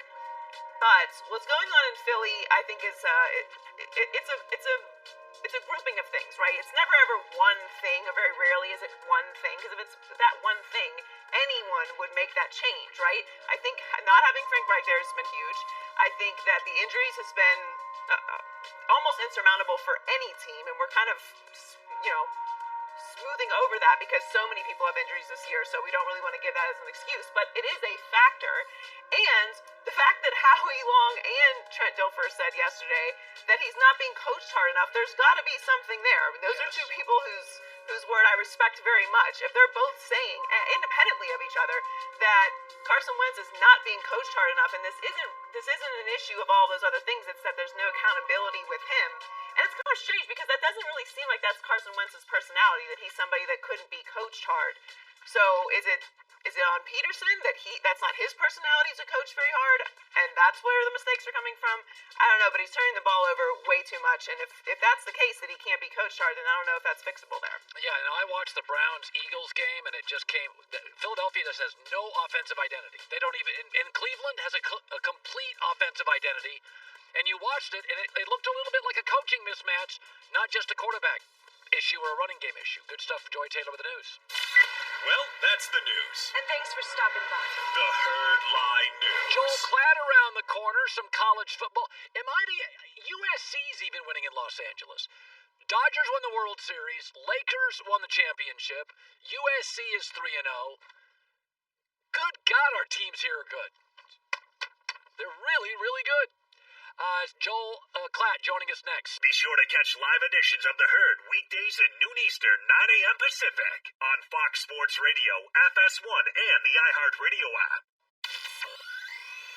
Street Politicians is a show for the people. I am Tamika D. Mallory, the one who is always right. And I'm my son, the one who is never wrong. And catch us every Wednesday on the Black Effect Network, breaking down social and civil rights issues, pop culture, and politics in hopes of pushing our culture forward to make the world a better place for generations to come. But that's not all. We will also have special guests to add their thoughts on the topics, as well as break down different political issues with local activists in their community. We might not always agree, we might not always be right, we're not going to always be wrong, but we're going to always be okay. If you like to be informed and to expand your thoughts, then listen to Street Politicians on the iHeartRadio app, Apple Podcasts, or wherever you get your podcasts. That's right. My name is Lowell Berlanti, and I created the podcast Prodigy to find the answer to a very complicated question. Can genius be created? I asked academics, researchers, scientists, and the prodigies themselves. to gain a better understanding of intelligence, skill acquisition, and expert performance. So disregard all simple explanations, because complex questions require complex answers. Listen to Prodigy December 3rd on the iHeartRadio app, Apple Podcasts, or wherever you get your podcasts. Faced a lot of opponents through the years. Age is one of them. How about one scoop? mdrivestart.com. Enzymes, protein, minerals. mdrivestart.com. Check it out. Joel Klatt, voice of college football for Fox, our lead analyst. He'll be doing Ohio State and Illinois this week. I'm watching Ohio State, and it's the shakiest top 4 team in the country I've seen in a while, and Joel Klatt's joining us. The first college football rankings will be released tonight. Bama would be number 1. What is your guess on the top 4 from the committee tonight? Well, that's such a great question. I don't know. Normally I feel like I've got a good beat on them, Colin, but this year is just so different. I have no idea how they're going to view what teams are doing as far as number of games that they've played. Are they going to reward teams that have played more games versus fewer games? I think that remains to be seen. How much of the eye test are we giving credence to? How much to quality wins? So on and so forth. If I had to venture a guess, I always think that the committee, at the end of the day, takes the path of least resistance. I've said that to you before. Path of least resistance. That's what they want to do. They don't want controversy. So I think that the easiest path for them, at least this week, is going to be Alabama number 1, Notre Dame number 2, Ohio State 3, and Clemson 4. Now, having said that, I'm not going to be shocked at all after last week when you saw Ohio State give up well over almost 500 yards passing, 491 yards passing to Indiana when Indiana couldn't run the football at all. I'm not going to be shocked at all if they put Clemson ahead of Ohio State and put them at number 3, in particular because they didn't have their quarterback and lost in overtime on the road with a true freshman quarterback starting that game against Notre Dame. No, I think Clemson, if they had Trevor Lawrence, would beat Ohio State. What is wrong with their defense? Well, you have to understand that last year this defense and this scheme was basically invented by Jeff Hafley, who's now the head coach at Boston College. And it was a scheme that in large part was built in order to allow great players to be great. We're just going to line up and we're going to let them run and make plays and be really good, minimize explosives. He thought that the more times he forced an opposing team to snap the football, the better his chances are of Chase Young making a play, or Jeff Okudah making a play, or Damon Arnett making a play. All first-round draft picks, 2 corners in the defensive end. So now all of a sudden, and then, by the way, that worked, right? They played with 1 safety. Jordan Fuller picked off Tom Brady last night, I think twice, but definitely to end that game, basically. He's a great player at free safety, so he's the free safety last year. And then they put 3 corners on the field. Sean Wade, likely a first-round pick who's still there, and then 2 first-rounders, Arnett and Okudah. You put those corners on the field, and then you let Chase Young, maybe the best pass rusher we've seen in college football in a long time, up there up front, and you're going to minimize explosive plays, and you're going to dominate. Now you move to this year, Colin. Here's the problem. Last week alone, they gave up 4 plays of 50 or more yards. 4 of them. Last year, they only gave up 1 of those plays in the whole season. Last week, they gave up 4 plays of 50 yards. In all 4 plays, there was a 4-man rush that did not get home. You cannot underestimate the power of what Chase Young brought to that defense last year. You could not sit back in the pocket and put the ball down the field. They had missed assignments all over in the back end. I think that you saw a team that was playing their 4th game with a lot of new players in the back end, and they didn't have an excellent pass rusher up front. And I think that's really what's wrong with them right now. Yeah. By the way, I have Bama 1, Notre Dame, Clemson, Ohio State, Florida. After that, I don't. Florida's got a really good quarterback. I like Dan Mullen, so I put him there. But we have Michigan, Penn State playing this week. Obviously, 2 coaches. One got to a Super Bowl. One, James Franklin's very good. They're both a mess. Is there one common thread? James Franklin's a good coach. Harbaugh's been a good coach. They're both a mess. You told me last week Penn State had some key guys opt out. Maybe that's it. Who do you think wins? And can either one of these teams, they'll be better next year, right? Penn State and Michigan will win again next year, right? I think so. I mean, this is weird. I think the Penn State one is, in particular, very weird. In particular, when you think about losing to a team like Nebraska, who then the very following week gets basically run out of their own building by Illinois, right? Like none of this makes sense. And I think that there is a common thread, by the way, between the struggles of these two programs. And the struggle, at least in my estimation, has been on the defensive side. You know that these two teams are tied for 12th in the Big Ten and 101st overall, tied, giving up 36 points per game. These two teams have played great defense over the last 3 years. They've been top 5 Big Ten defenses, top 10 defenses in the country over the last 3 years, and now they're sitting at 101st, tied, giving up 36 points per game. That's a problem. That is a huge problem. For Michigan, I think it's a deeper problem than what Penn State's is. And the reason is that you can point to Micah Parsons not being on the field for Penn State. Colin, I think he's the best defensive player in college football, or would have been this year. And him not being out there is a drastic blow for Penn State. Meanwhile, Michigan, they just don't have the corners.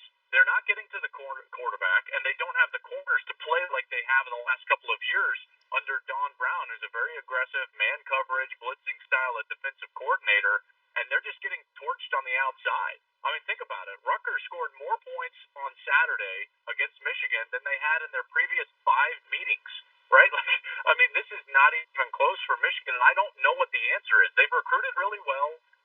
Or at least they will be recruiting really well. They've got a top 10 class coming in for 2021, but they need help on the outside, and I don't know where that fix is. Yeah, it's bizarre. You know, Harbaugh's one of those guys where I understand the criticism. He makes himself a target, but it is funny. His resume is exceptional, and he's having a terrible year. And so I think if you're unlikable, Brian Kelly at Notre Dame, first couple of years, wasn't very likable. He was kind of opinionated, blustery face. They had that tragedy on campus, and Brian wasn't terribly likable. And we all kind of pick favorites. So the minute Harbaugh truly stumbles, we all beat up on him. But his resume is he wins a bunch of games everywhere. And Brian Kelly now, nobody wants to acknowledge they were wrong on Brian Kelly. There's a likability quotient. I will say this. Dabo Swinney, to me, I think he's funny. He just doesn't give a damn. You know, he's talking about COVID and all this stuff. Do you think Dabo in 5 years is in Clemson? It seems like to me he is really rolling the dice with some of his public comments. They don't bother me, but I can see him bothering administrators. What is the future for him? Is it just Clemson and he's an outspoken guy? Well, Dabo is an interesting one to me because as he becomes more and more successful, Colin, don't you get the sense that he becomes kind of a public enemy? Yes. You know, number one in college football. Yes. Isn't that fascinating? And listen, he is what social media hates. Let's not beat around the bush. Confident. Right? You know, like in this day and age, social media in particular, that sector of people who are really active on that site, or on those sites, don't like anything that Dabo Swinney represents. I'm talking about personally anything, right? And so he does things like this. He's hitting some hot button issues that social media is just like, yo, like, we're not here for that. And yet, I will say this, Colin. Think of all the players that stay an extra year when they should be going to the NFL. Yes. Like, his players love him. Yes. They have this culture of family there at Clemson that I don't think people from the outside understand. And I think that's part of the reason why people want to tear it down. They don't like it, right? They don't like this. Whatever's going on at Clemson, people don't like it. And yes, this is not going to help his reputation or likability factor, what's going on this week. I don't necessarily disagree with him. The problem is that's not his place, right? This is not the year to start throwing out your chicken for not playing us when it's the medical expert's job to say whether the game is played or not. So I don't think it's terribly a good look, but I will say that a lot of what you're seeing and hearing surrounding Dabo Swinney, I think, is because he represents, in a lot of different ways, what social media despises currently. That makes him more likable to me. I think I like him. I mean, social media is just snowflake city. It leans goofy left, and I tend to be somebody that socially leans left. It's all goofy left. It's all, you know. I got to be honest with you. Dabo can be There are things I don't love about him and things I socially totally disagree, but you make a very good point. His players love him. We got to go. Joel Klatt this week has Ohio State at Illinois. Maybe Ohio State, the Buckeyes can hold Illinois under 600 yards. We'll see how that works out. Well, we will see how that goes. By the way, my alma mater's catching 12 and a half. I feel like, what? What? It's like almost upset to me. I don't know. Go Buffs. See you, buddy. Rectech Grills. RECTEQ.com. Rectech with a Q. Built by grillers for grillers. If you're hated on social media, I may like you. Hour 3 next. The Rock and Roll Hall of Fame is partnering with iHeartRadio to bring you a brand new podcast series, Induction Ball. This show brings you back to the induction ceremonies for some of the most powerful moments on the Rock and Roll Hall of Fame stage, featuring inspiring speeches direct from the artists themselves. Rock and Roll Hall of Fame Induction Ball. Available now with new episodes every Friday on the iHeartRadio app, Apple Podcasts, or wherever you get your podcasts. Are you ready for best life minus the burnout? I'm Zuri Hall from NBC's Access Hollywood, and my new podcast, Hot Happy Mess, is all about the most important VIP, you. You're the star of your life, so own it. Join us each Monday as we discuss relationships, self-care, career, and much more. Our podcast is for mindful, ambitious, diverse millennial women who are ready for more happiness, laughter, peace, and purpose now. Listen to Hot Happy Mess every week on the iHeartRadio app, Apple Podcasts, or wherever you get your podcasts. Ever wondered why there are two ways to spell donuts? Or why some people think you can find water underground just by wandering around with a stick? Believe it or not, this is stuff you should know. You Know the podcast with over 1 billion listens. It's now for your eyes, so you can read it. Stuff You Should Know, an incomplete compendium of mostly interesting things, covers everything from the origin of the Murphy bed to why people get lost. Pre-order at StuffYouShouldKnow.com or wherever books are sold. This is Sammy J, and I have some exciting news to share. We are back for Season 2 of my podcast, Let's Be Real with Sammy J. This season, we'll have more revealing and unfiltered conversations with celebrities, influencers, activists, and athletes. Guests include the amazing singer and actor Anthony Ramos, TikTok sensation Dixie D'Amelio, NBA star Aaron Gordon, and many more. Listen to Let's Be Real with Sammy J on the iHeartRadio app, Apple Podcasts, or wherever you get your podcasts. Thanks for listening to the Herd Podcast. Be sure to catch us live every weekday from 12 to 3 Eastern, 9 to noon Pacific on Fox Sports Radio and FS1. Find your local station for the Herd at foxsportsradio.com or stream us live every day on the iHeartRadio app by searching Herd. You're listening to Fox Sports Radio. There we go. Hour 3, we're live in Sherman Oaks, next to Los Angeles, well part of LA County. This is the Herd, wherever you may be and however you may be listening. iHeartRadio, Fox Sports Radio, and FS1. The Hall of Famer, Eric Dickerson. I just drove by Eric Dickerson's house the other day. I told my wife, I said, Eric Dickerson, he's lived over there like 35 years. Never moved. We've moved like 10 times. We're moving constantly. Joy Taylor is joining me. So, Joy, how many houses or condos or apartments have you lived in since you've been an adult?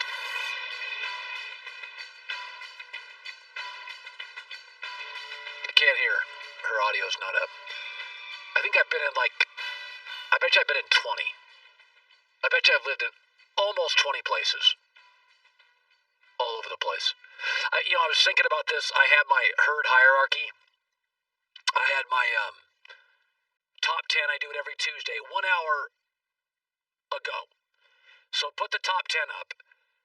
The one team that is missing. Now I said I put Cleveland at 11, but I had Kansas City 1, Steelers 2, Saints 3, Rams 4, Bills 5, Colts 6, Packers 7, Raiders 8, Seahawks 9, Tennessee 10. I think I have Seattle a little low. And I probably have Green Bay a tad high, but I'm comfortable with it. The one team that's not in there is the Tampa Bay Buccaneers, right? And I had them at 4. But there's things that I struggle with. I look for certain things, and there's 3 things Tampa has right now I just don't like. First of all, they have no offensive identity. What are they? I hate that. Secondly, the head coach and the quarterback are not on the same page. I hate that. Third, you get a different team every week. I hate that. And what's interesting is the grass is always greener. They're the opposite of New England. In New England, Brady, his teams had an identity. He and the head coach were on the same page, and they were bizarrely consistent. And when he went to Tampa, the grass is always greener. He just saw talent. And I get it. I mean, I was surprised by Tampa, but I get it. I mean, you look at they have like 7, 8 really good players. But the infrastructure of New England is so much better than Tampa. I'll give you an example. Right now, New England is 4-6. If they beat Arizona, it'll be a close game. They're 5-6. Tampa plays Kansas City. They'll lose. They'll be 7-5. Look at the talent disparity between those two teams. I mean, it is. If you name the top 10 players, New England and Tampa, I think all 10 are New England. It may be first 12. And if New England wins, and I think Tampa will lose to Kansas City, they're separated by 2 games. What? So, it's New England always had this belief, and when you walked into New England's facility, there's a board, and it says, we're building a team. We're not just collecting talent. Tampa feels like they just have a collection of talent. And when I watch them play, I think the quarterback and the coach are not on the same page. I don't know what they are week to week. They're wildly inconsistent. Listen, Cleveland is consistent. Tampa's not. And if they face any kind of pass rush, the Buccaneers just crumble. And their pass rush last night, not a factor. So, it's a great collection of talent, and I totally get why Tom asked for a divorce, and he gets the new young starlet. I get it. Like, I get why people are attracted to that. Right. But the base infrastructure of knowledge and smarts and consistency and pedigree is so much better in New England. Like, I can see New England getting one of these top 4 quarterbacks. I can. And then the rest of their draft, because their offensive line's actually, they got 2 young, great offensive linemen in Tampa. Their offensive line's going to be fine. Their running backs, they need another, but Damian Harris is really good. I can see Tampa getting a young quarterback, Josh McDaniels developing him, and next year being a really good football team. I can see it. 10 wins next year. I can totally see it. I look at Tampa, and maybe I'm being too harsh. Maybe throwing all this stuff together is this big jambalaya, and, it just takes a while for it to mix. It could very well be that. But boy, if you look at the things that matter to me, an identity, the coach and the quarterback aligned, consistency, I just don't have any of it. I mean, Tennessee's limited, total offensive identity. Raiders don't have a good defense, total offensive identity. Tampa's a collection of really good players. And, if you look at the history of this league, that doesn't win a lot of games. Speaking of football, Doug Peterson. Do we have the Doug Peterson bite before we have the Trent Dilfer bite? Do we? Doug Peterson. The big question is, in Philadelphia, what do you do with Carson Wentz? Do you start Jalen Hurts? At this point, I'm for winning games. Do whatever you got to do. Here's Doug Peterson, the head coach. I have the final say because I'm the head coach and I get to make those decisions. But again, Angelo, it comes with careful consideration by myself, but that will be my decision if that happens. So, I was thinking about this. The Ravens play Thursday. Are the Ravens in Philadelphia in a similar situation? The difference is Philadelphia has been dealing with for a longer period of time than Baltimore has. Is that you got these really talented quarterbacks, but some of the people in the organization now see things and they think we may not be able to correct them. You look at Carson Wentz, he's reckless. Are there people now in Philadelphia's organization saying you can't coach a guy out of reckless? I think there are people saying that. And I think there are people looking at Lamar Jackson saying, yeah, we know he's talented like Carson Wentz, but he can't make the throws on the outside. And these are not unique questions, because we know Lamar and Carson, we know they're talented. You know, if you move off a young quarterback like Josh Rosen, you just don't feel he has the it, or the arm, or the escapability. Like, that's generally, like Paxton Lynch, you're like, there's no it there. You move off guys all the time. With Wentz and Lamar, the talents, I mean, Lamar's the best athlete at quarterback in the league, and Carson's a big body with a big arm, and we've seen him save the team and make dynamic plays. But I was thinking this morning, think about even good teams. How many teams in the NFL are not either having private meetings or conversations about their quarterback? Even a good team and a good coach like San Francisco, we think they've moved off Garoppolo. New Orleans, this is Drew Brees' last year. The Colts, how long with Phillip Rivers? Those are good teams, good rosters. How many teams in the NFL are not having private conversations? The Packers did during the draft. They took Jordan Love. So they had calls, they had questions. Aaron Rodgers, the numbers are declining. What about Pittsburgh? There's talk now about getting the next Big Ben. They drafted a quarterback a couple years. You can't say Pittsburgh.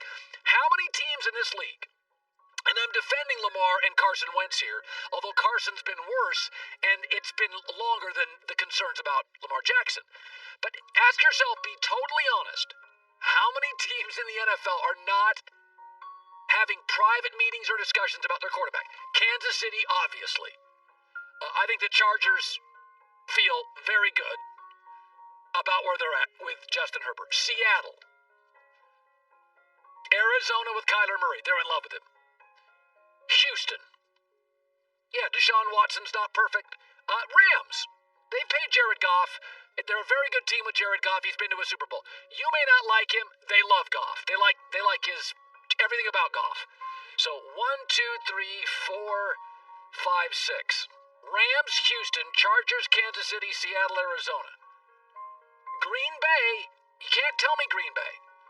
They had questions at the draft. You can't tell me Pittsburgh, New Orleans, San Francisco, Indy, many of the good teams.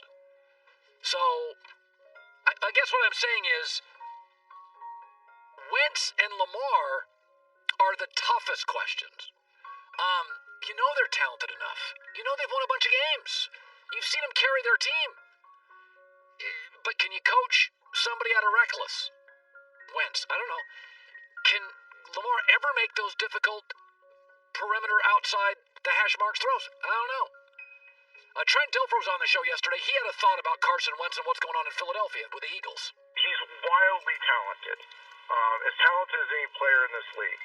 But he is playing awful football for an extended period of time, and I blame the coaching. If my quarterback did that, I would say that is my fault.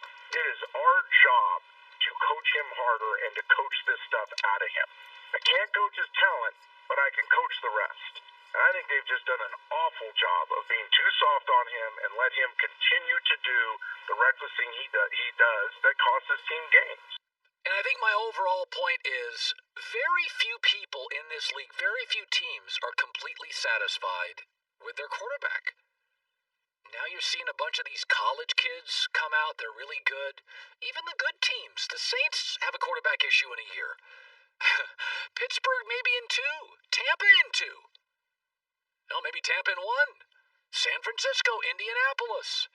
So, I mean, the best thing going for Baltimore and Philadelphia, you know their quarterbacks are talented, but they've hit this like wall, and can you coach them out of reckless or out of the inability to make the throws on the outside? I don't know. I'm not a football coach. But I don't think what Philly and Baltimore are going through, the whispers, the questions, I don't think it's rare. I think it's rare in the league if you don't have them. I mean, Chargers in Arizona love their young guys. Seattle and Kansas City like their guys. And the list gets real thin, real fast. I was watching Matt Ryan this week. And this is the second time I've watched him and said this. I think it's time to move on. Just the arm zip isn't there. He's not mobile. He's limited. Now, I will say, I left out Gruden and Derek Carr. I'm going to let the rest of this year play out. I do think John Gruden and Derek Carr have been remarkable this year, so I didn't include them in the they're all good. I think they've been all good for about 5 weeks, so I'm going to let that play out, but maybe that's one I missed on. Hall of Famer Eric Dickerson joins us next. Be sure to catch live editions of The Herd weekdays at noon Eastern, 9 a.m. Pacific on Fox Sports Radio, FS1, and the iHeartRadio app. Get ready to laugh and learn. I'm Nick Smith. I am Flamin' Road. I am he, she, we. He cash a check, she make the money, we spend it. Laugh and Learn is a weekly podcast bringing you the latest headlines. The infighting within the LGBT community is ridiculous. Baby, let me tell you about that rainbow in the front. Check the back of it. Potholes, thunderstorms, gunshots, all that. Keeping you politically informed. Because that's what we do. We wait to the presidency, but we don't think about all the steps that it takes to get to the presidency, which is congressmen and senators and judges and people to put in place to think like us and look like us. Mixed in with a little pop culture. They ain't went to no Ice Cube. Understand, Ice Cube ain't even got that much juice. He ain't got that much power. This ain't Bad Boys in the Hood. He ain't Dope Boy. You never know what you're gonna hear. Don't I look like Beyonce Mama? Don't I look like Beyonce Mama? Subscribe and listen to Laugh and Learn on the iHeartRadio app or Apple Podcasts or wherever you listen to podcasts. Are you dealing with best life burnout, constantly striving for more, and quite frankly, over it? Maybe you just want more joy, peace, and laughter in your life now. Well then let's go. Welcome to your new favorite podcast, Hot Happy Mess, hosted by me, your girl, Zuri Hall. Join us each week as we discuss dating, relationships, self-care, career wins and losses, and so much more. Oh, and moments like this. You know what? Sometimes the grass is greener on the other side because it's fake. Well, that's why I mentioned muting. There are some people who will check you. Oh, we got some petty people in our lives. I was crying by the water because I was happy. And I do love a clear. Not Dickerson. Wine will be spilled, laughs will be had, and a few tears might be shed. Messes will be made, but we're gonna find our magic in the middle of them. Don't miss new episodes every Monday. Find Hot Happy Mess on the iHeartRadio app, Apple Podcasts, or wherever you get your podcasts. It is funny how the media, we're all crushing Bruce Arians and Tom Brady, and nobody will say, I think the Rams are good. I said this earlier. We all know the Steelers and the Chiefs are the best two teams in the AFC. I think we both all acknowledge that. I do think the Steelers wish they had a better run game. But I think the Saints and the Rams are the two teams in the NFC don't have a real hole. What do the Rams not do pretty well? They generally can run it. They protect the quarterback. Les Snead, the general manager, has done a great job. They have so many talented wide receivers and tight ends. Everybody can play. All their receivers can run and catch. All their tight ends can run and catch. They got 3 backs. 2 are really good. So nobody's giving the Rams credit today because in this cynical world where guys like me come out and we rip the team that loses, I just think the Rams are better. And I think I said this going into the game. I took the Bucs to win. But I said you'll know by the 3rd series who's going to win. I said if the Rams' Jared Goff is comfortable, they'll win. And they were. I was tweeting it last night, but the 2nd series, you're like, Jared Goff is comfortable. This bodes well for the Rams. 2nd half, Jared Goff was comfortable. Brady wasn't. So I think we got to give the Rams more credit. The Rams don't have a big brand. I mean, they're not as big as the Dodgers in Los Angeles. They're not as big as the Lakers in Los Angeles. They just got here. They were here. They left. They're back. You know, they were an Orange County team over an LA County team, but they're good. They have the best defensive lineman, maybe the best corner, the best young coach maybe. Like, I think their secondary is remarkable, and their skill people, I don't think they've missed on any yet. I don't think Les Snead, in terms of drafting, I mean, Gurley got hurt. Brandon Cooks I wouldn't have traded for, but he could play. They have just been great getting skill people.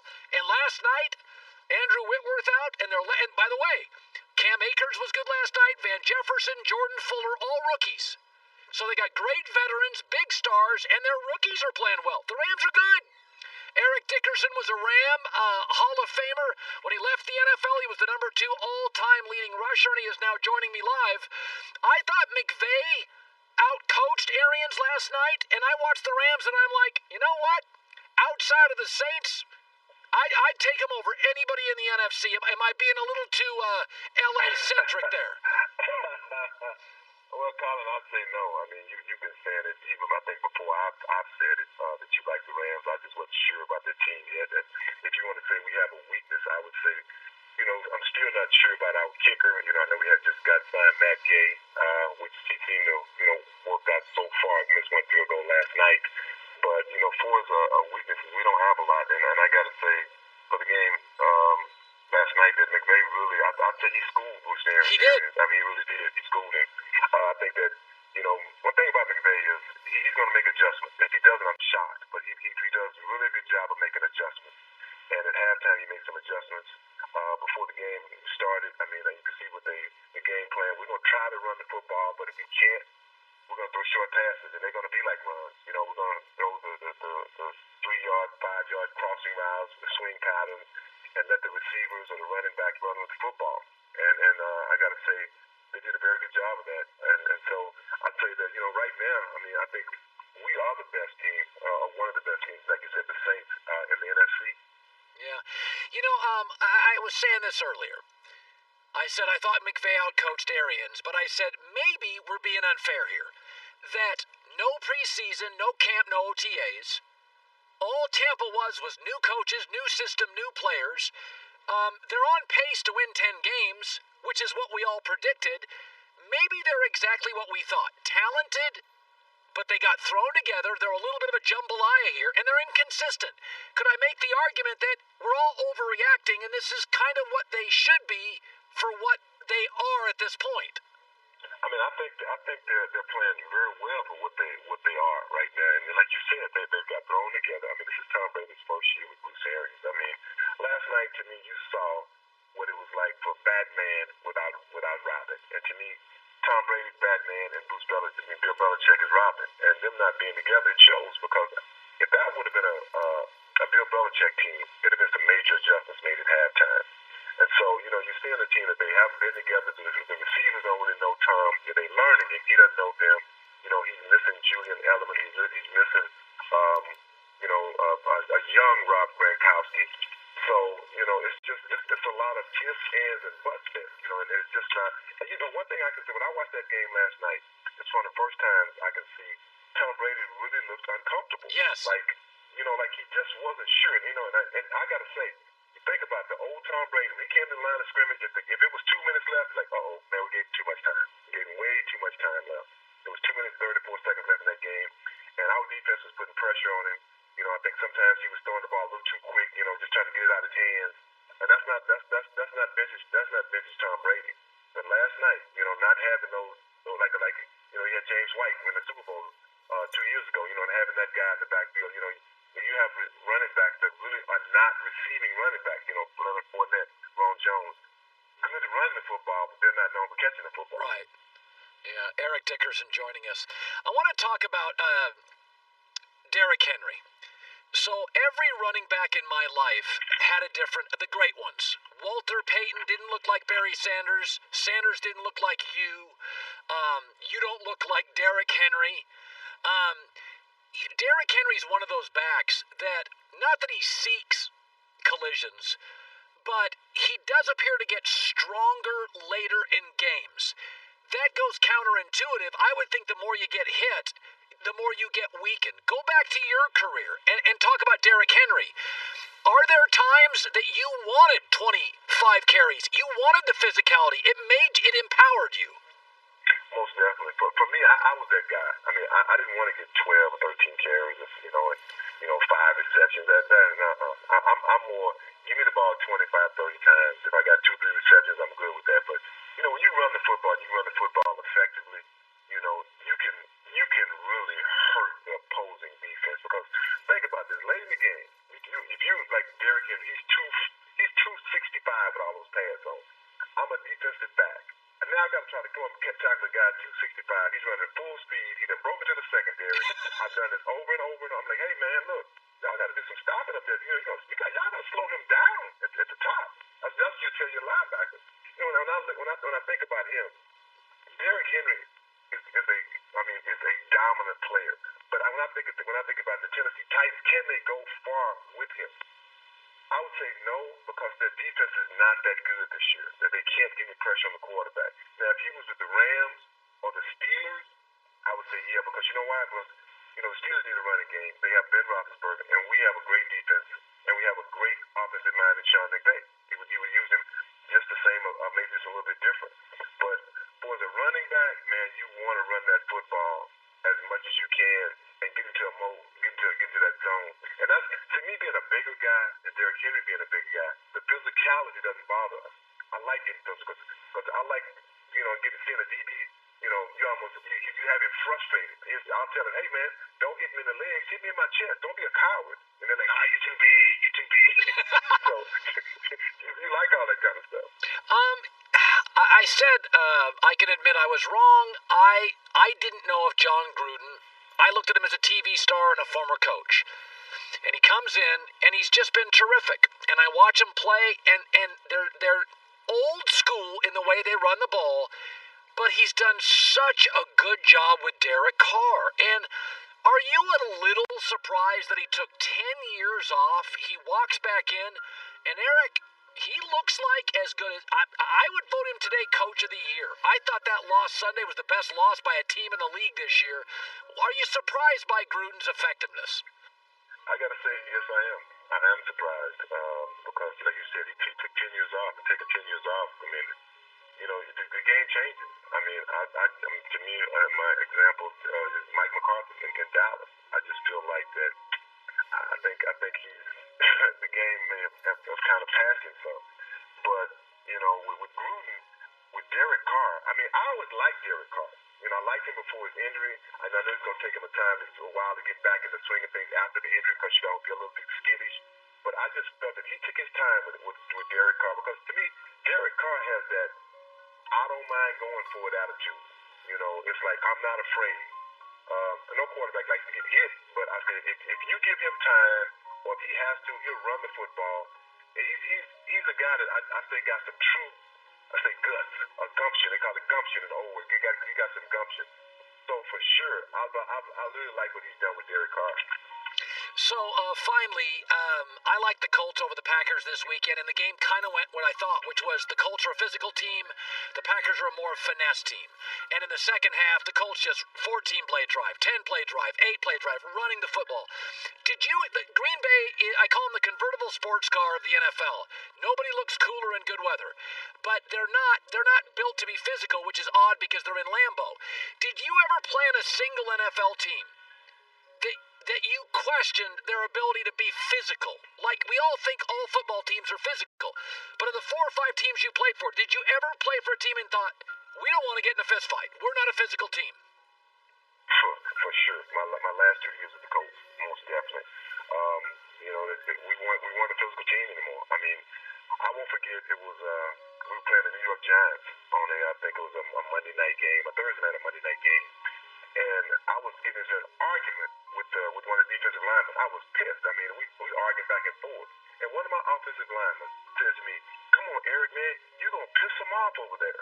Now, we're football players. What you mean I'm going to piss them off? I said to him, they're already pissed off. So you're afraid or what? So for sure, I mean, you have certain games and certain players they're just not built for that.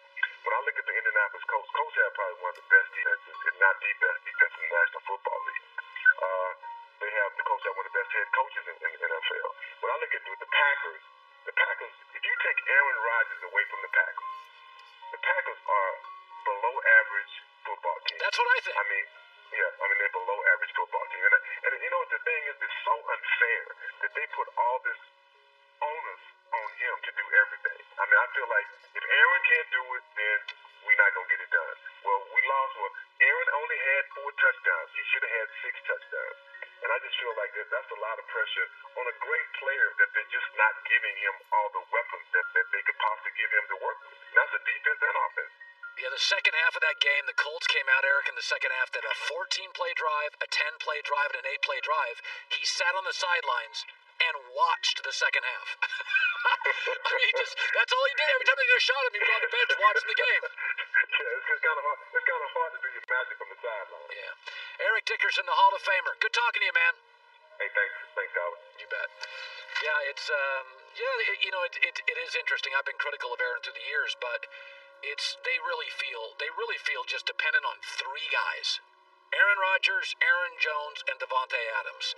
And for instance, I'll give you an example. They don't match up with the Rams at all because the Rams would put Jalen Ramsey on Devontae Adams, and that would take out a lot of Devontae Adams, and then it would be they have a good pass rush, and so you'd be very dependent on Aaron Jones. And I think the Rams are, they're decent against the run. They're tremendous secondary. But there's certain, I look at the Packers and I'm like, I didn't like them against the Colts. I don't think they match up against the Saints. I don't think they match up against the Rams. They don't match up against the Steelers. I don't think they match up.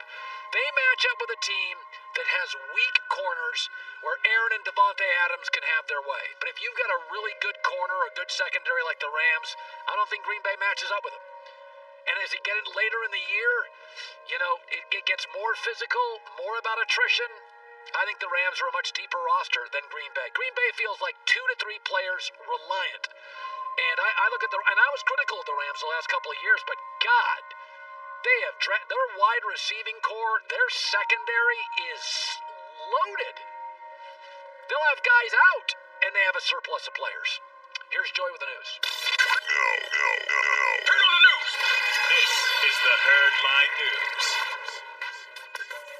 Oh, the NFC East. The Cowboys are still in the mix for the NFC East title at 3-7, and after snapping their 4-game losing streak Sunday with a big win over the Vikings, Zeke thinks his team is right on track. He said, "We never thought we were out of it. Our division's been struggling this year. We're right where we need to be with what's been going on with the division. We've got to build on this success, so we can't come out on a short week and take a step back against a division opponent. We've got to make sure we build on the success and keep getting better." 3.5-point I favorites. think, it's too early, technically, to say this is a must-win for the Cowboys because they can still mathematically win the division. If they lose on Thursday, they still have one game remaining against each division opponent. So that's not the same for everyone else in the NFC East and their schedules. So, Zeke had 21 carries and a season-high 103 rushing yards and 1 receiving touchdown this week. I would go with the Cowboys, but it's really tough to say, looking at the landscape of the NFC East. But to me, when I think of who's going to win this division and who it really actually matters for, I feel like the way that this season's gone, it really would only feel significant to me as far as what you're building if the Giants or Washington won the division. And I would actually tend to say that it wouldn't even really be that great for Washington to win the division because they're still looking for a quarterback. Well, so to me, the Giants winning the division with Daniel Jones, with Joe Judge, that would seem like a significant accomplishment. Every other team in the division, it's like, okay. Well, also, the Giants have 2 or 3 needs. Like, their defensive line's taken care of. I think they have their quarterback, Saquon Barkley, comes back, and they have had a couple of backs step up. I think the Giants need probably another corner and a really nice offensive weapon. They need a couple perimeter weapons, and those are readily available at 6 through 15. So the Giants, like we've talked about, they're a little like Miami. I think I think their offensive line's actually better. I think they've drafted that. I think Gettleman's drafted their offensive line.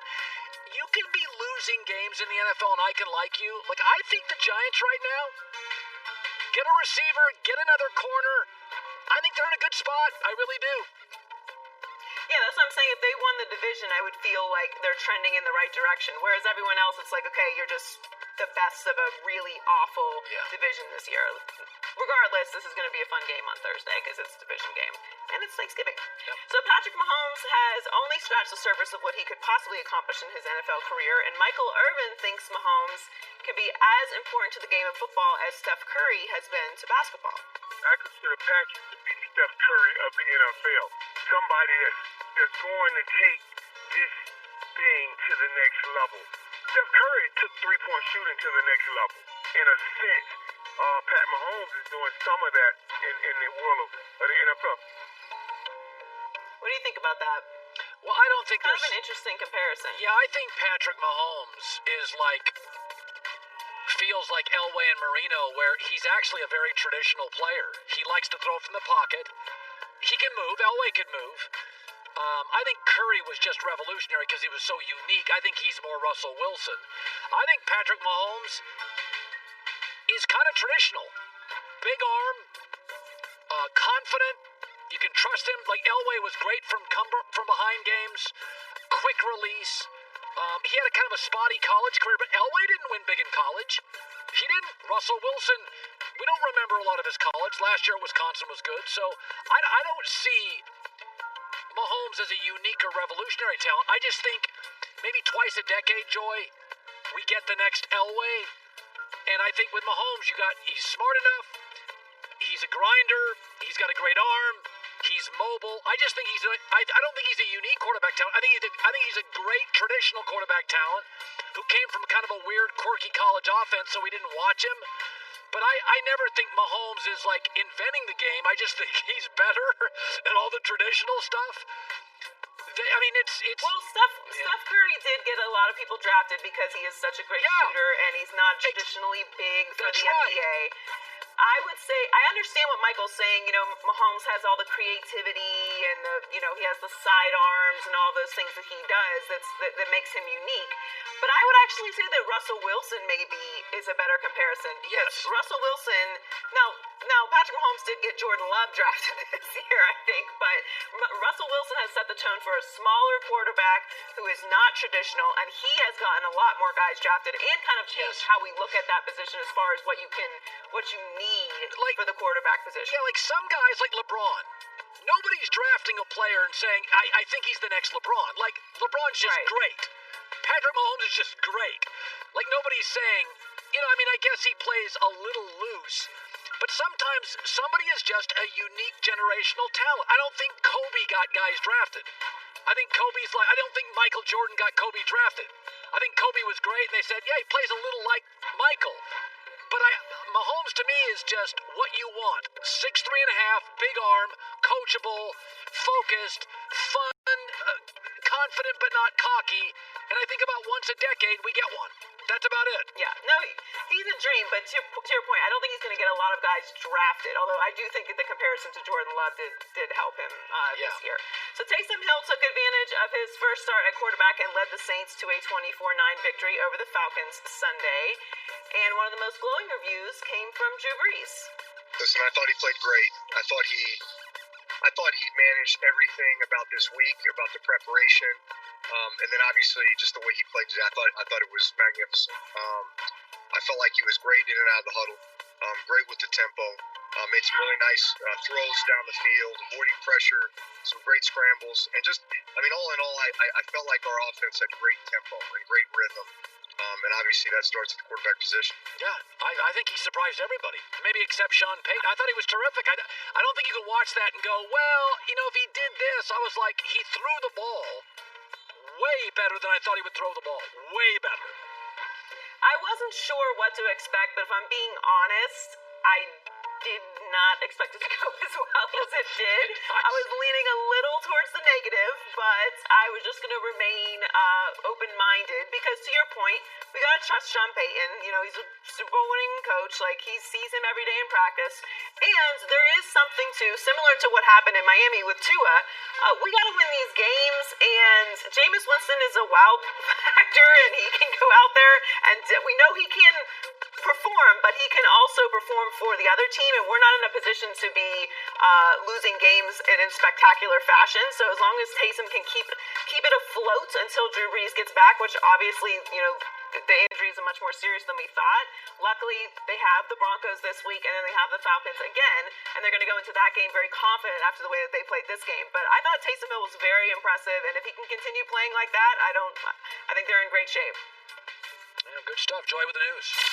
Well, that's the news. And thanks for stopping by. The Herd Line News. Jameis Winston's a little like Ryan Fitzpatrick, is that they're productive, they're athletic, they're gunslingers. But if you have a good defense and you need to win a game, you're nervous. Tua and Taysom Hill aren't going to make as many mistakes. Style's a little different. Maybe they don't have the ceiling of the more traditional pocket guy, but Sean Payton knows more than I do, and I thought Taysom Hill was really good. Football and Thanksgiving will combine the two And our best for last, that is coming up next. Be sure to catch live editions of The Herd weekdays at noon Eastern, 9 a.m. Pacific. This is Sammy J, and I have some exciting news to share. We are back for Season 2 of my podcast, Let's Be Real with Sammy J. Season 1 had some amazing guests, including YouTube sensation Liza Koshy and NBA All-Star Kevin Love. Nothing robs us of more human potential than mental illness. This season will have more revealing and unfiltered conversations with celebrities, influencers, activists, and athletes, including the amazingly talented Anthony Ramos. How do we dig deeper in what we say as artists if we aren't digging deeper in our own lives? TikTok sensation Dixie D'Amelio. This time last year, I was on the bus to field hockey games. I didn't even do TikTok. And to give back, my guests will also talk about a charity that's close to their hearts. Come on, Sammy, doing all this important work in the world. I'm saying 17, man, come on. Listen to Let's Be Real with Sammy J on the iHeartRadio app, Apple Podcasts, or wherever you get your podcasts. I'm Eleanor Wells, host of the new podcast about a girl, and I want to tell you some stories. David Bowie, Freddie Mercury, Paul McCartney, Bob Marley, Jim Morrison. You probably know these names, but this is not really about them. This is about the women behind the legends, the ones who inspired, loved, supported, and challenged these icons on their way to greatness. Women like Angie Bowie, Mary Austin, Jane Asher, Rita Marley, and Pam Carson. Each episode, I'll give voice to one of these women who have remained muted in the shadows for far too long. These are incredible, influential women, without whom the landscape of popular music might be very different. About a Girl is executive produced by Jake Brennan of Disgraceland, The 27 Club, and Blood on the Tracks, and it premieres on November 30th. Subscribe now on the iHeartRadio app, Apple Podcasts, or wherever you get your podcasts. Well, Thanksgiving and football, Joy, go together. Of course. 3 games, Cowboys play, Lions play. We actually have Ravens Steelers play Thursday. We get one great game. Washington football team in Dallas is, we'll see. Andy Dalton look pretty good. But I thought I would combine the two. And Thanksgiving foods, I'm going to compare them, Joy. Do we have any Thanksgiving music? To NFL quarterbacks. Are you ready for this? I am ready. Let's go. So, Tom Brady is, of course, turkey. The staple of any holiday meal, a little dry. Some people say it's kind of a system food. Tom's in bed by 9 p.m. Turkey puts you to sleep by 8:30. Brady is turkey. Patrick Mahomes is ham. Better than turkey, but not as historic. Still on the rise. You can do a lot with ham. You can do a lot more with ham than turkey. You're never, you know what? You got ham in the house. You're never out of contention for a great dinner. You can do something with it. Big Ben is mashed potatoes. A little boring. You kind of know what you're going to get. Right behind turkey is a staple. It was once a nice sturdy potato, but has been mashed over time. Russell Wilson is gravy. Kind of makes everything better, but if you're forced too much gravy, it can lead to kind of a mess, but it also covers up when something doesn't turn out right. Aaron Rodgers is sweet potato casserole. Flashiest dish on the table. A little arrogant. It knows how good it is. Initial impressions can turn people away, but when done right, best thing on the table. Baker Mayfield's cranberry sauce. Some love it, some hate it. Not really a meal on its own. Drafted too high. You ask yourself, do we really need it? Taysom Hill is stuffing. Kind of a mix of everything. Rarely seen the rest of the year. Not exactly sure what it is. Different ways to use it. I'm not even really sure if it's a starter. Kyler Murray is pecan pie. It shouldn't work, but it does. I'm not sure if you choose it, but when you do, you always know you made the right choice. Not as traditional as pumpkin pie. And by the way, he switched sports. This used to just be a nut. Now it's a dessert. It's very versatile. Derek Carr he's rolls. Very strong staple. Overlooked. It didn't take that long to prepare. Overlooked. It always rises with the right catalyst. Kind of limited, not flashy, but you know, the right chef, Gruden, can make it really good. And finally, Jimmy G is the centerpiece. Looks good, everybody stares at it, very expensive. Not sure if it's your long-term future, very fragile. And if you spend too much on it, you could really be questioning your decision and your judgment. There are my Thanksgiving pathetic quarterback comparisons. Very strong. Very strong. I'll tell you something. Russell Wilson does. He covers up for a lot of mistakes. The potatoes are I can't tell dry. if gravy, ham, and potatoes are probably the most accurate comparisons. There you go.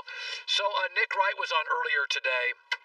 I was saying that, free agency is fun in the NBA and in the NFL. It's much bigger in the NFL now than it used to be. You didn't have all the trades and free agent movement in the NFL 15, 20 years ago. You do now. Young GMs, it's fun. But in the NBA, you know, we always know KD to the Warriors is big. It's way better than I thought it would work.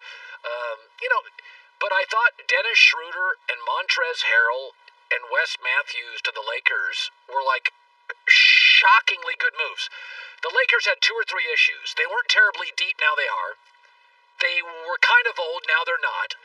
And they needed more shooting, and they delivered it. And Nick Wright was on earlier, and I said, I know they didn't get a superstar, but is it me or did the Lakers, the defending champs, get significantly better in the last week? Kyle Kuzma is their 10th man. They address all of the needs. And the other element is this. Teams in the West got better, but the contenders in the West didn't get better. The contenders that got better are all in the East. The one major loss the Lakers had, Colin, is Avery Bradley. And with respect to Avery, they won the title without him. I mean, I don't blame him for not being in the bubble, but there's no question about can they win without him? Well, they did. So, yeah, it was a masterful offseason by Rob Pelinka. It really was. I mean, Golden State with Clay is now out of their way in the West.